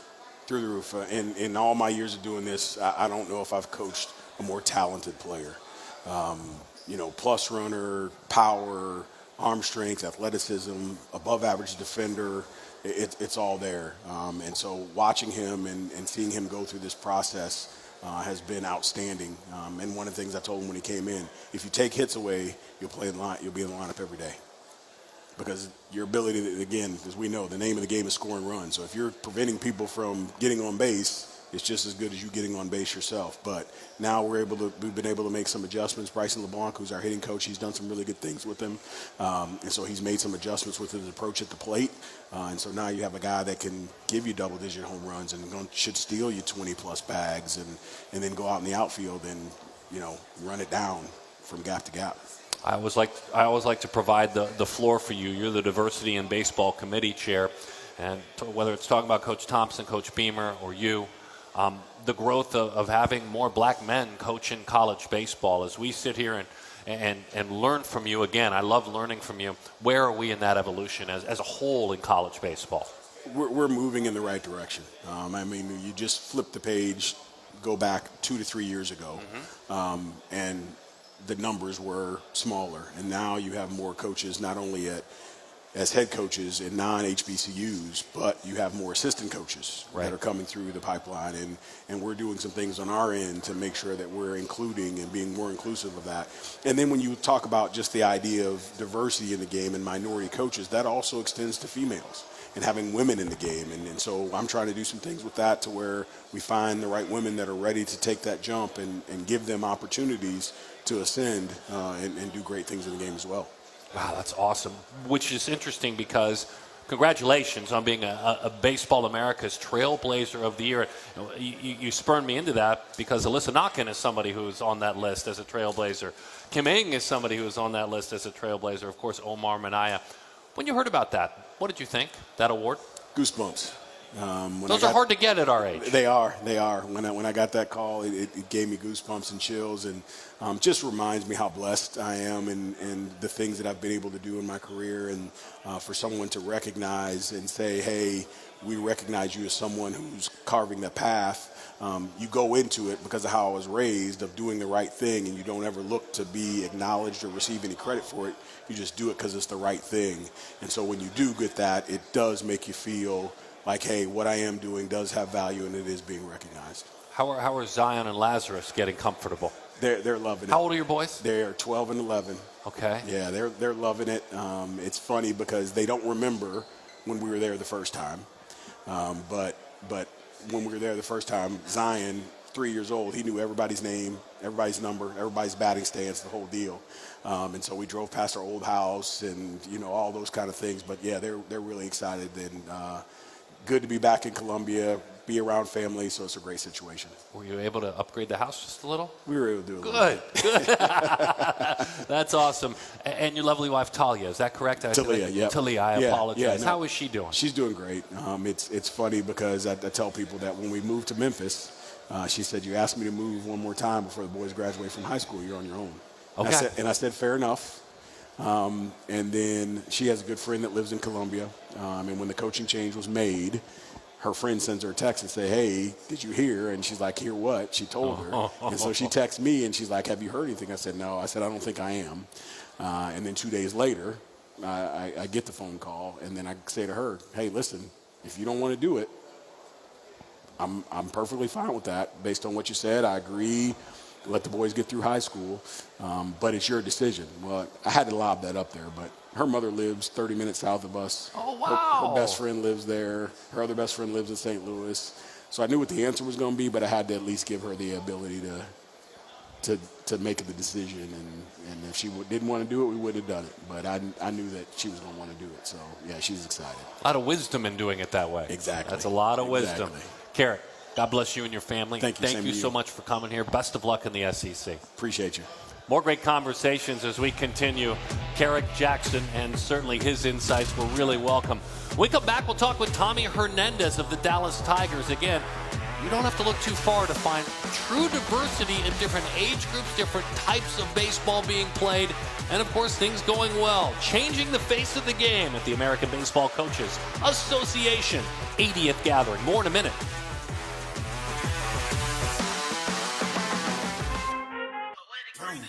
I need all the wins, yeah. Ain't no else, gotta get a no call to quits, yeah. Gotta keep on moving no matter how hard it gets, yeah. Better move out the way, cause I'm coming with hard hits. My head is as hard as a brick, but I'm harder than all it is. You better move, you might get knocked out. You better move, you might get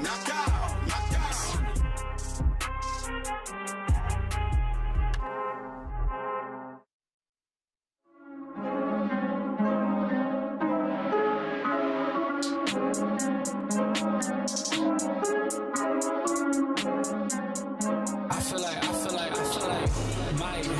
Jordan, give me the rock and I'm scoring. Hey, came from the bottom, that's scoring. I swear that I'm up for the sun in the morning. I told him this ain't a game.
Perfect Game TV at the ABCA. What a great day it's been, from Andy Burris to Chase Brewster to Jay Johnson, head coach of LSU, Ray DeLeon out of Texas, Eric Borba out of California, Pat Gironi on the Eastern Seaboard, Kerrick Jackson, the head coach of Mizzou. And coming up next, Tommy Hernandez, the founder and the longtime leader, way back in the 90s, of the Dallas Tigers. Chris Pollard, the head coach of Duke, will join us after that.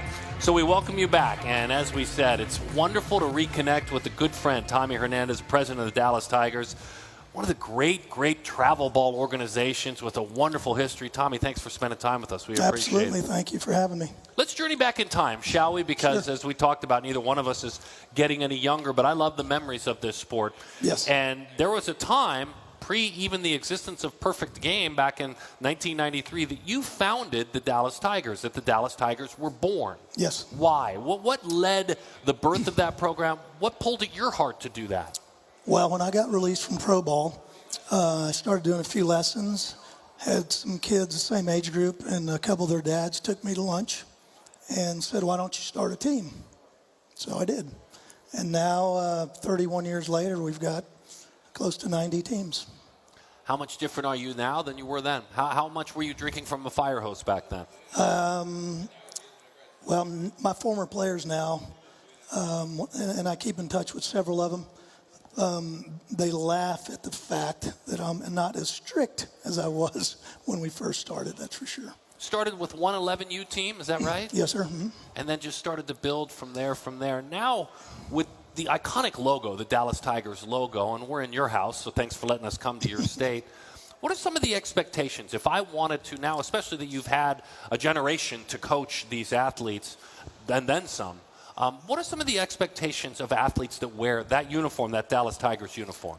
Well, they're representing not only their teams, but the families, the club, the former players, and kids and families that come into our program. They want to be here for that reason. We love to win. Everybody does. We don't win at all cost. We love to develop players and build relationships. And hopefully they can get an opportunity through the club to play college baseball. And we've been fortunate enough to have a lot of major leaguers and one NFL quarterback. Yeah, let's go back there. So that you took me exactly where I wanted to go, because I can't have you up here. I want to dive into your current players for sure. Yeah. But I can't have you up here and not talk about the Matthew Stafford, Clayton Kershaw time that they played for you, any stories that you'd like to share. I'm going to give you the floor because for those that might not know it, look, understand that. Those two men that we're talking about were his players, his baseball players. Well, we all know Clayton Kershaw. I've been honored to watch him break all my dad's records with the Dodgers. But we also, on the other side, know of Matthew Stafford. What were those young men like? Well, we got them when they were 9. They were friends. It was kind of a package deal. They both came. Matthew was a phenomenal athlete from day one. Clayton was a little behind. He was shorter and not as big as he is today, but phenomenal kids, great competitors, great teammates. We also had Sean Tollison, former big leaguer, on that team as well. And what was funny is that team growing up didn't win a lot of tournaments. We have several teams that way that, with 33 big leaguers, we've got kids that grew up through the program that didn't win, the championship games growing up. But I think they developed into pretty good players and even better people. Give me a Clayton outing. Just tell me a game that you recall specifically. At Ark Park when he was 14. I don't think there was a foul ball till the other team we were playing had a guy on there also. Back then they were throwing from 54 feet. So I don't think there was a foul ball till the 6th inning. It ended up going extra innings. We won on 3 wild pitches. Couldn't hit him. He was impossible. Incredible. What a career he has had. And again, as a Dodgers fan, I certainly am. Yeah. I don't have many jerseys, but I have a Clayton Kershaw jersey, like all kinds of young people out there that adore who he was. So what a great part of the story. Now I want to put the time machine really quickly to not too long ago, because we also adore Jordan Lawler and who he is, and to see him go on that World Series run. He was a role player, but he's not going to be in the future. They're looking to him to take over shortstop pretty soon with the Diamondbacks. What do you recall about Jordan? Unique family situation. Mom really stepped up for him, and what a classy kid. What do you remember about coaching him? Well, we had Jordan since he was 9 years old, 9 through 17, and not a better kid. I mean, we've had some phenomenal players and kids in the program, but he's just he's got it all. He was an easy sell when everybody was calling me before the draft. I had to begin with, you guys are probably not going to believe me because I've got zero bad or negative to say about the kid. I mean, the guy picks up trash in the dugout. He chases foul balls. He's just a different animal. Phenomenal player and again, an even better person. Actually played golf with him a couple weeks ago. Yeah. Really? Oh yeah. He for me was such a joy, and this probably won't surprise you, but in the heart of 2020, when we were all learning very fast, and especially learning about the differences that we had, especially in the summer of 2020, I had him on a panel with Dave Stewart talking about African Americans in baseball, and he was incredible. Like, Jordan was incredible, and he and Stu matched word for word, and that probably doesn't surprise you, though, does it? Not at all. I mean, he was 13 going on 25. I mean, he's always been really mature. His mom, single parent, raised him. She did a phenomenal job. A lot of times she would send him with a family or myself on these different road trips, which I think led to where he's at today. I mean, he would pack immaculate. Everything was folded perfectly. I mean, he's just a different kid. He's sensational. I can't wait. Yeah. Can't wait for him to make it to the big leagues here again. I live in Arizona, so we love him. I mean, they love him out there. And what he did. So I want to ask you a little bit about the Dallas Tigers and their growth and how you manage that growth. And this is just for me visiting your website. I see Central, North, Oklahoma, El Paso, Houston, Northeast, and then West. As you guys have grown and you have gone off to the affiliates, explain how that happened and how I'm guessing you have some good men and women that help you manage those affiliates. Couldn't do it without them. I mean, our directors, I've got directors. Blake Bevan is one that was a first-round pick for the Rangers. He played for me since he was 12 years old. Bryce Cummings was on Kershaw's team growing up, and now he's a director. Jason Jennings, Baylor Golden Spikes Award winner, Colorado Rocky National League MVP or Rookie of the Year. Ronnie Ortegon, 17 years in professional baseball as a hitting instructor. Paul Ahern and Ernie Cecil been working with youth for over 20 years. I mean, it's the people I've surrounded I've surrounded myself with is just their family. And that's really what we're all about. Is we take care of each other and hopefully do what's best for the kid, and families buy into what we're doing because we've been pretty successful on our approach for over 30 years now. What is your approach as it pertains to communication? And specifically, I mean with parents. Well, we have rules as everybody else does. Sure. We've kind of, I'm kind of old school. I mean, I'm looking at all the bats out there, and one's got a pencil shape, and one's got a, and I'm thinking, where's this game going? Right. But the kids, they still play hard for us. Our coaches coach hard. We do the best we can at getting them out in front of people. We give them, our 2 cents on recruiting. Everybody wants to go to the Big 12 and SEC. Mm-hmm. Not everybody can. It's a tough call. It's a tough conversation, but we have that, and we lose some players because of that. And then years later, we talk about it, and they say, well, probably should have listened to you. But, all we can do is give them our 2 cents, and it's up to them to decide. There's 2 more communication highways I want to talk to you about, and the other one, and I saw you pass by with Kerrick Jackson, is that level of trust that you build on behalf of your athletes, and you've done it again since the early 90s, on behalf of your athletes with college coaches, and how I'm guessing you'll tell me, I talk to a college coach probably multiple times a day. Tell me about that, communicating with coaches. Well, we try to find a fit for the player and the family, and we don't reach out to a school just because it's a top school or a not so top school. We want the families and the players to have success wherever they go, or have an opportunity to have success.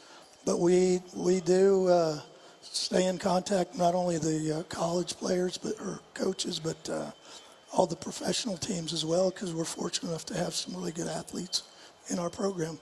And I've got 5 boys of my own, 3 stepsons, and then my oldest son is an agent for MVP Sports, and my youngest son's a head coach at Grayson Junior College. So we work together and we help kids, and we just love helping kids. Yeah, it's amazing, and they need to be able to know they can trust you, right? I mean, that's the cool part about it. That takes a long time to build that trust. So you've got to be proud when you see your players put on college uniforms and thinking, I know him when he was 9, 10, 11, and those have still got to be moments that don't ever get old to you, even Never. if it's a kid going to a D2, right? We want them to play college baseball at any level. We want them to experience that and hopefully graduate and move on and be successful at whatever they do. Yeah, it's interesting. I want to ask you about a couple of your current players. Now, Not all of them might have been on your specific team coach roster. I think a couple of them were. One of them was Austin Nicholson, a shortstop, Frisco, Texas. At this point, an ORU commit. I think I have that correct. Tell me about Austin. He's a 25. Yeah, Austin, well, I've known him for a long time. His uncle coached in the program. His dad coaches a team in the program. Now he's with me, and Austin's just developed, hard worker. He's now 6'3", plus speed, left-handed hitter, athletic, versatile. Oral Roberts. I mean, he's been going to those camps for years, and they snatched him up immediately this fall, which was a plus for ORU. My youngest son, Cal, who's at Grayson now, he played at ORU as well. But yeah, Austin's a phenomenal kid, and expect big things out of him.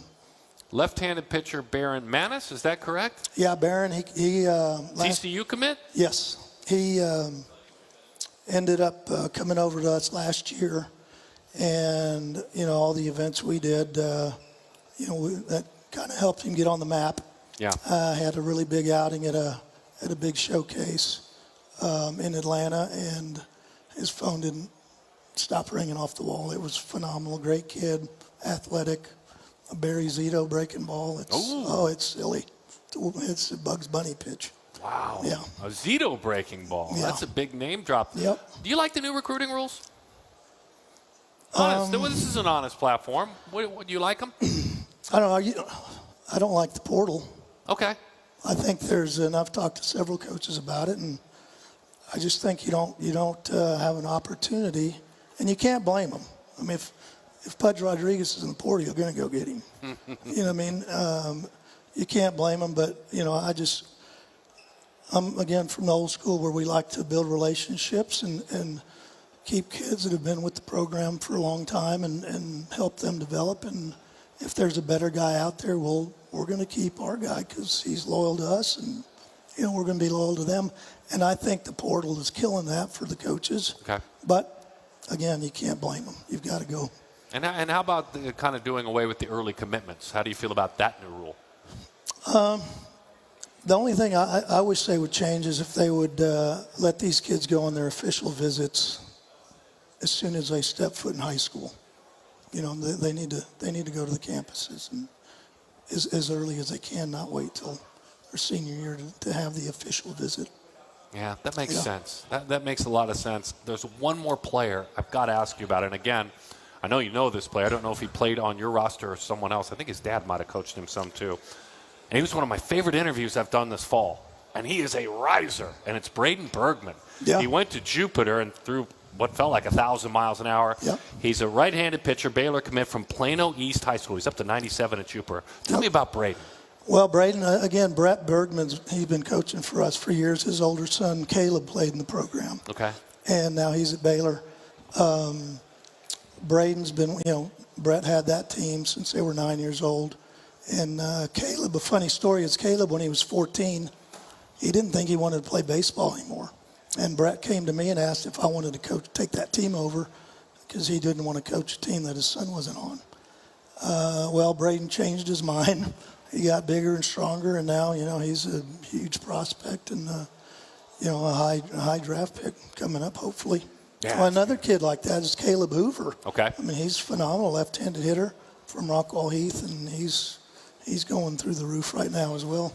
Yeah, great names. Obviously, we talk about the Kershaws and the Staffords, but now there's the Bergmans, the Nicholsons, the Sawyers, or the Sawyer Straw-Snyder, Sawyer Farr. So many great players. Thank you for coming up and introducing us to your history. Yes, sir. And hosting us here in Dallas, Texas. Yeah, absolutely. Thanks for having me. Appreciate it. We really appreciate it. Yes, All sir. right, another great conversation. And, of course, we had to go back in time, didn't we, with Stafford and Kershaw? Loved hearing that story. We're going to put Danny Wexelman back to work when we come back. She's out. I think if I'm not mistaken, she may have a bat in her hands. I'm not sure. But on the other side of this break, it's Danny Wexelman, another great conversation from inside the trade show. Glad you're spending the day with us with the best coaches in the land, passionately devoted to this sport. Yeah, she does have a bat in her hands, and this is going to be interesting. Don't go anywhere. Ruh-roh, look at what we're seeing. More in just a moment.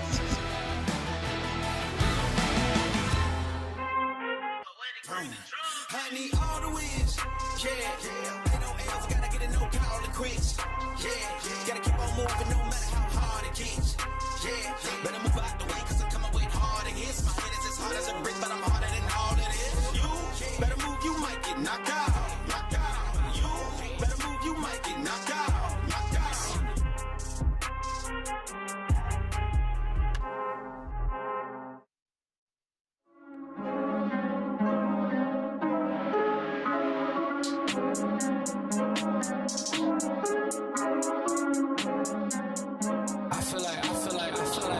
Mike, Jordan, give me the rock and I'm scoring. Hey, came from the bottom, that's scoring. I swore that I'm up for the sun in the morning. I told him this ain't a game.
right, welcome back to ABCA. We decided to head out to the trade floor. We had to see what was going on. I'm here with Dom.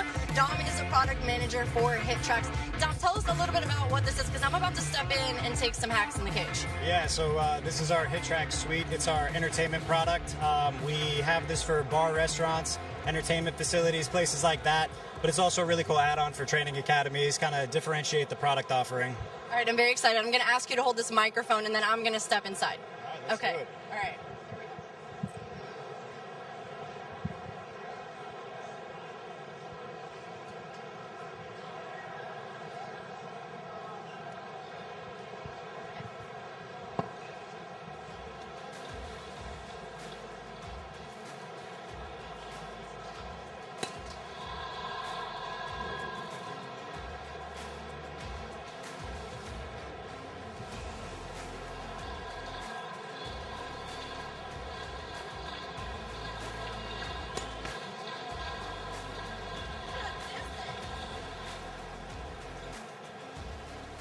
It's incredible stuff for Danny Wexelman. Look, that's part of the deal. I mean, being around the trade show, having people build their careers and trying to change the game, that's what makes it fun. Speaking of changing the game, a man who has changed Duke baseball, Chris Pollard, spends time with us now.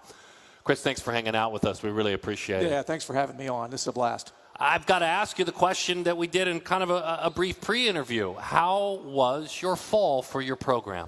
You know, I thought it was good. The fall is always such a conundrum because if you pitch well, then you're really worried about your offense. If you hit really well, you're really worried about your pitching staff. And, you know, we expect to be a team that's got a chance to really pitch this spring. We return 4 All-Americans from last year, 2 of whom have already been named preseason All-Americans this year. So, as you would expect, our pitching dominated our hitting a little bit at times this fall. So, we're still getting a feel for who we are offensively, but, we think we got a chance to go out there and pitch and keep ourselves in games. How did freshmen fit in? You've created a culture that is inviting, but when you arrive at Duke as a freshman, there's a lot of overwhelming academics that come down the pike. It's almost like being a Duke or a Stanford freshman. It's one of those. So as you looked up and down and watched your freshmen go to work, how did they perform for you? I was really proud of this group, and I told them that a lot during the course of the year, and I like to joke with them and tell them how much better they are this fall than the previous class. Okay. And I say that in jest because obviously that 2022 class wound up having a huge impact for us in the spring last year. 38% of our total innings pitched last year on that 23 squad came from true freshmen. But I joke with this group and I say, man, you guys are just a lot lower maintenance than that group was. And I've been really proud of them. And listen, we're a program that's always going to rely on true freshmen to come in and have an impact for us on the field. But you're right. At a place like Duke, it takes assimilating on the field, but it also takes getting your feet underneath you away from the field and in the classroom. And culture is huge for us, and a big part of that culture is servant leadership and the ability to rely on upperclassmen to pave the way for you. One of my favorite things to do in the summer and early in the fall, when a freshman will come to me and ask a question, I just say, hey, is that a question that an upperclassman can answer for you? Nice. And, that we try to build that culture where our older guys, pave a path for those younger guys. You've put together something unique with athletes that have gone on to do big things coming back and providing that leadership. An example is your first pitch bank with the 12th annual coming up. Bryce Jarvis will return, obviously, for him coming back and sharing what the experiences he's had as a pro. But I know, sure, that probably helps to raise funds and awareness for your program, too. You got to be excited about that. No, it's great. We had 2 of our former players from that 2020 team, that team that got off to such a great start only to have it cut short by COVID. 2 guys, Matt Mervis and, as you just mentioned, Bryce Jarvis, made their big league debuts this past spring, and thrilled to have Bryce back. And it was so much fun to cheer him on in that postseason run that the Diamondbacks made. And Bryce certainly was a terrific performer in a perfect game and a lot of events at a lot of high levels, and had just an incredible career for us at Duke. As a true freshman, pitched in a super regional, as a sophomore, pitched in a super regional, and of course in that COVID-shortened 20 season, threw a perfect game second week of the regular season. A 92-pitch perfect game second week of the regular season. So a guy that just did so much, and he's such a great reflection of what Duke is all about. He was a academic All-American, a mechanical engineering major, and obviously just a great career on the field. You know, you think about the days that your program went without being in the postseason, and it blows me away. I wrote this down. To the NCAA tournament in 2016, and I know it was a thrill to get there. Now you've raised the bar, and the standards have been changed. But it was 55 years. It was 20,000 days between NCAA tournaments. As you poured that foundation in there in 2016, and you started to have the guys that would come back from part of those teams that did that, how important was that ending the time of 20,000 days to get back into the postseason? Well, we had to break through that glass ceiling. And I give a ton of credit to the players that were already at Duke when I got there in 2012, 2013. Their ability to have such an immediate buy-in really set the foundation for what we were able to do a few years later in 2016. And we were able to get through that glass ceiling. We didn't play particularly well in that first NCAA regional. We were 2 in barbecue. But it got that, sort of that gorilla off the back and allowed us to then advance. And then 2 years later, we got off to a really terrible start in the Athens regional, but somehow pulled off a miracle and won that regional and advanced to a super regional. And now we've got another big ceiling that we've got to break through as a program. We've been to 3 out of the last 5 NCAA super regionals. We've had 5 opportunities in those super regionals to win one game to get to Omaha, and we've come up short. And now, it's about finishing the job. And we got a saying around our program: we've got a door to knock down. I want to hear about, speaking of doors, you're going to have new doors that open to new parts of your facility on campus. You want to make, as you guys undergo a bit of a facelift, and what a thrill, you want to feel like you're the Cameron Indoor of college baseball, that intimacy, yet the functionality and the modern providing for the athlete. Tell me about your upgrades. Yeah, thanks for asking. And that's exactly the way we describe it. We want Coombs Field to be the Cameron Indoor Stadium of college baseball. If you walk into Cameron, it oozes history, it oozes tradition, it's iconic, but it's quirky. And if you go and sit in the stands and you say, "Wow, this is a small, peculiar venue," and Coombs is not a large stadium, right? I mean, we're going to build something that seats about 2,500 to 3,000 fans. But what we want to capture is what Coach Krzyzewski did such an incredible job with, and now John Shire's built upon, is making a great day in, day out experience for our student athletes. And so from training facilities, where we want to build an indoor training hitting and pitching lab. So everybody talks a lot about the pitching lab aspect of development in today's game. Well, we want a hitting lab as well. We want to develop our hitters like we do our pitchers, but also we want to be able to have all those amenities right there on site at Coombs Field. And so our locker rooms, our coaches' offices, we've got a really neat plan, and we've got a lot of backing right now, and it's going to be fun to break ground late this spring. I saw your athletes at Duke Children's Hospital right around December 1st, and they were gathering toys from the community, but again, being a part of something that's greater than them. Obviously, you've talked about the education matters. You have great graduate students that come from the Ivy League to come play for you. But on a day like that, how much more important is something like that than baseball? It was an awesome experience, and our director of operations, Danny Jung, deserves 100% of the credit for organizing and facilitating that event. We had a toy drive at Coombs. We had folks drive in from, some families drove in from 2 hours away from campus to participate in the event. They got a chance to get out on the field and experience Coombs Field with our players. We threw them some batting practice. We hit them some ground balls. We had some competitions. But as part of the drive, they dropped off toys. And then we gathered up all those toys, and we took them to Duke Children's. We've had an incredible partnership with Duke Children's. They perform miracles over there every single day. And it's really humbling at Duke to be around that excellence all the time. People talk about the athletics the excellence in athletics, but at Duke it permeates in everything. But it's certainly there at the medical center, and the Children's Hospital is part of that. So it's really cool to be involved and be able to support the miracles that they do over there. And for us, again, it's part of our culture, right? We talk about servant leadership, and we talk about gratitude and being able to give back. Man, it's just a great way to practice both of those things. So this is a bit of an inner circle question. I appreciate you working, which means I'm going to overlook Ty Blankenmeyer and Brody Kirkpatrick and Eric Tyler. They're great coaches. Great coaches. But you recently added to your staff. He's a family member with Perfect Game. And as far as scouting goes, I can't speak to that. I don't work in the scouting department. But he was one of our greatest assets as it came to content, and that's Brian Sikowski. You have added him to your staff. I'd love to know a little bit about what appealed to you and your staff about Brian and how much it means. Sure. Well, we're thrilled to have Brian on board. It's a really unique combination of a skill set with, you mentioned the scouting piece. Yeah. The relationships, the credibility that he's built up within the amateur baseball community. It's just a really unique combination there. But then you combine that with the person that he is. And that's the thing about our coaching staff. As talented as they are, they're better people than they are coaches. And Brian fits that mold. He's such an incredible person.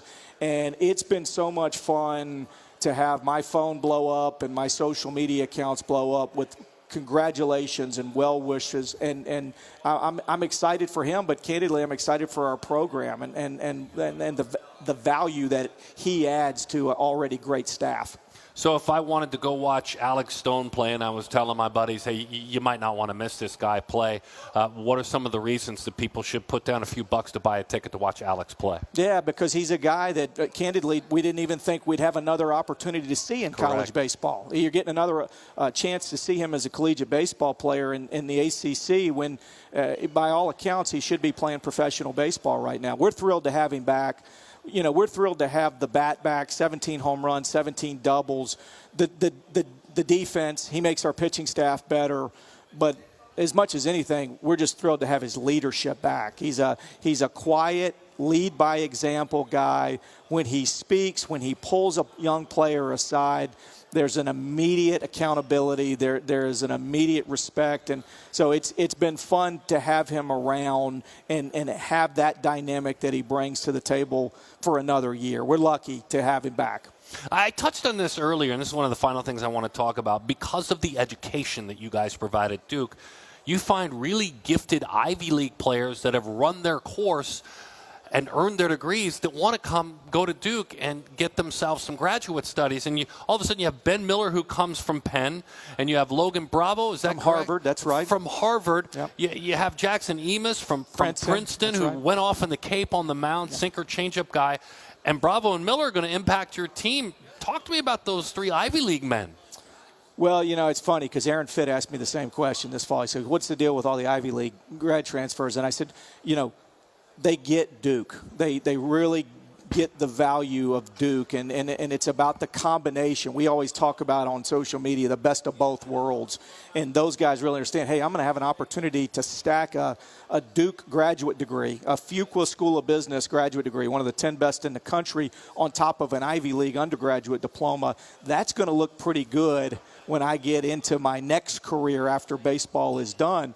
But in turn, one of the things that we have seen, and this is no disrespect to Ivy League baseball, but those guys have had the capacity to make big jumps when they've gotten in our program, simply because, you know, the Ivy League has time limitations that the rest of Division I baseball doesn't have. And so they're limited in what they can do on a day-in, day-out basis from a practice standpoint and a lift standpoint, and even they play less games, right? And so they get into this environment where they're just able to be at the field more, able to train more, and we've seen those guys make really big jumps. Ben Gross in 2019, a guy that came in and wound up pitching on Friday nights for us and pitched into a super regional at Vanderbilt and was a 10th round draft pick with the Orioles.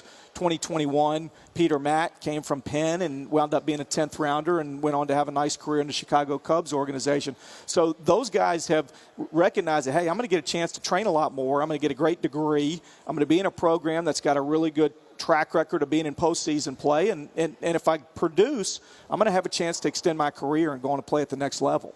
Best of luck to you. Thanks for stopping in. You guys are getting going right around the corner. Yeah. It's going to be another journey to a regional and a super, and hopefully to Omaha as well. We really appreciate it. Thanks, Darren. Appreciate you having me on. Duke baseball in great hands, and love having that conversation. And That wraps our coverage for today. We really have enjoyed you spending time with us, and we want to thank Andy Burris and Chase Brewster and Jay Johnson and Ray DeLeon and Eric Borba and Pat Gironi. Kerrick Jackson joined us, Tommy Hernandez, and of course, Chris Pollard joining us as well. The other thing that's very interesting is that we will have an opportunity to speak with so many more coaches and leaders, and do so tomorrow. Our coverage will start at 10:30 in the morning Eastern. 10:30 in the morning Eastern.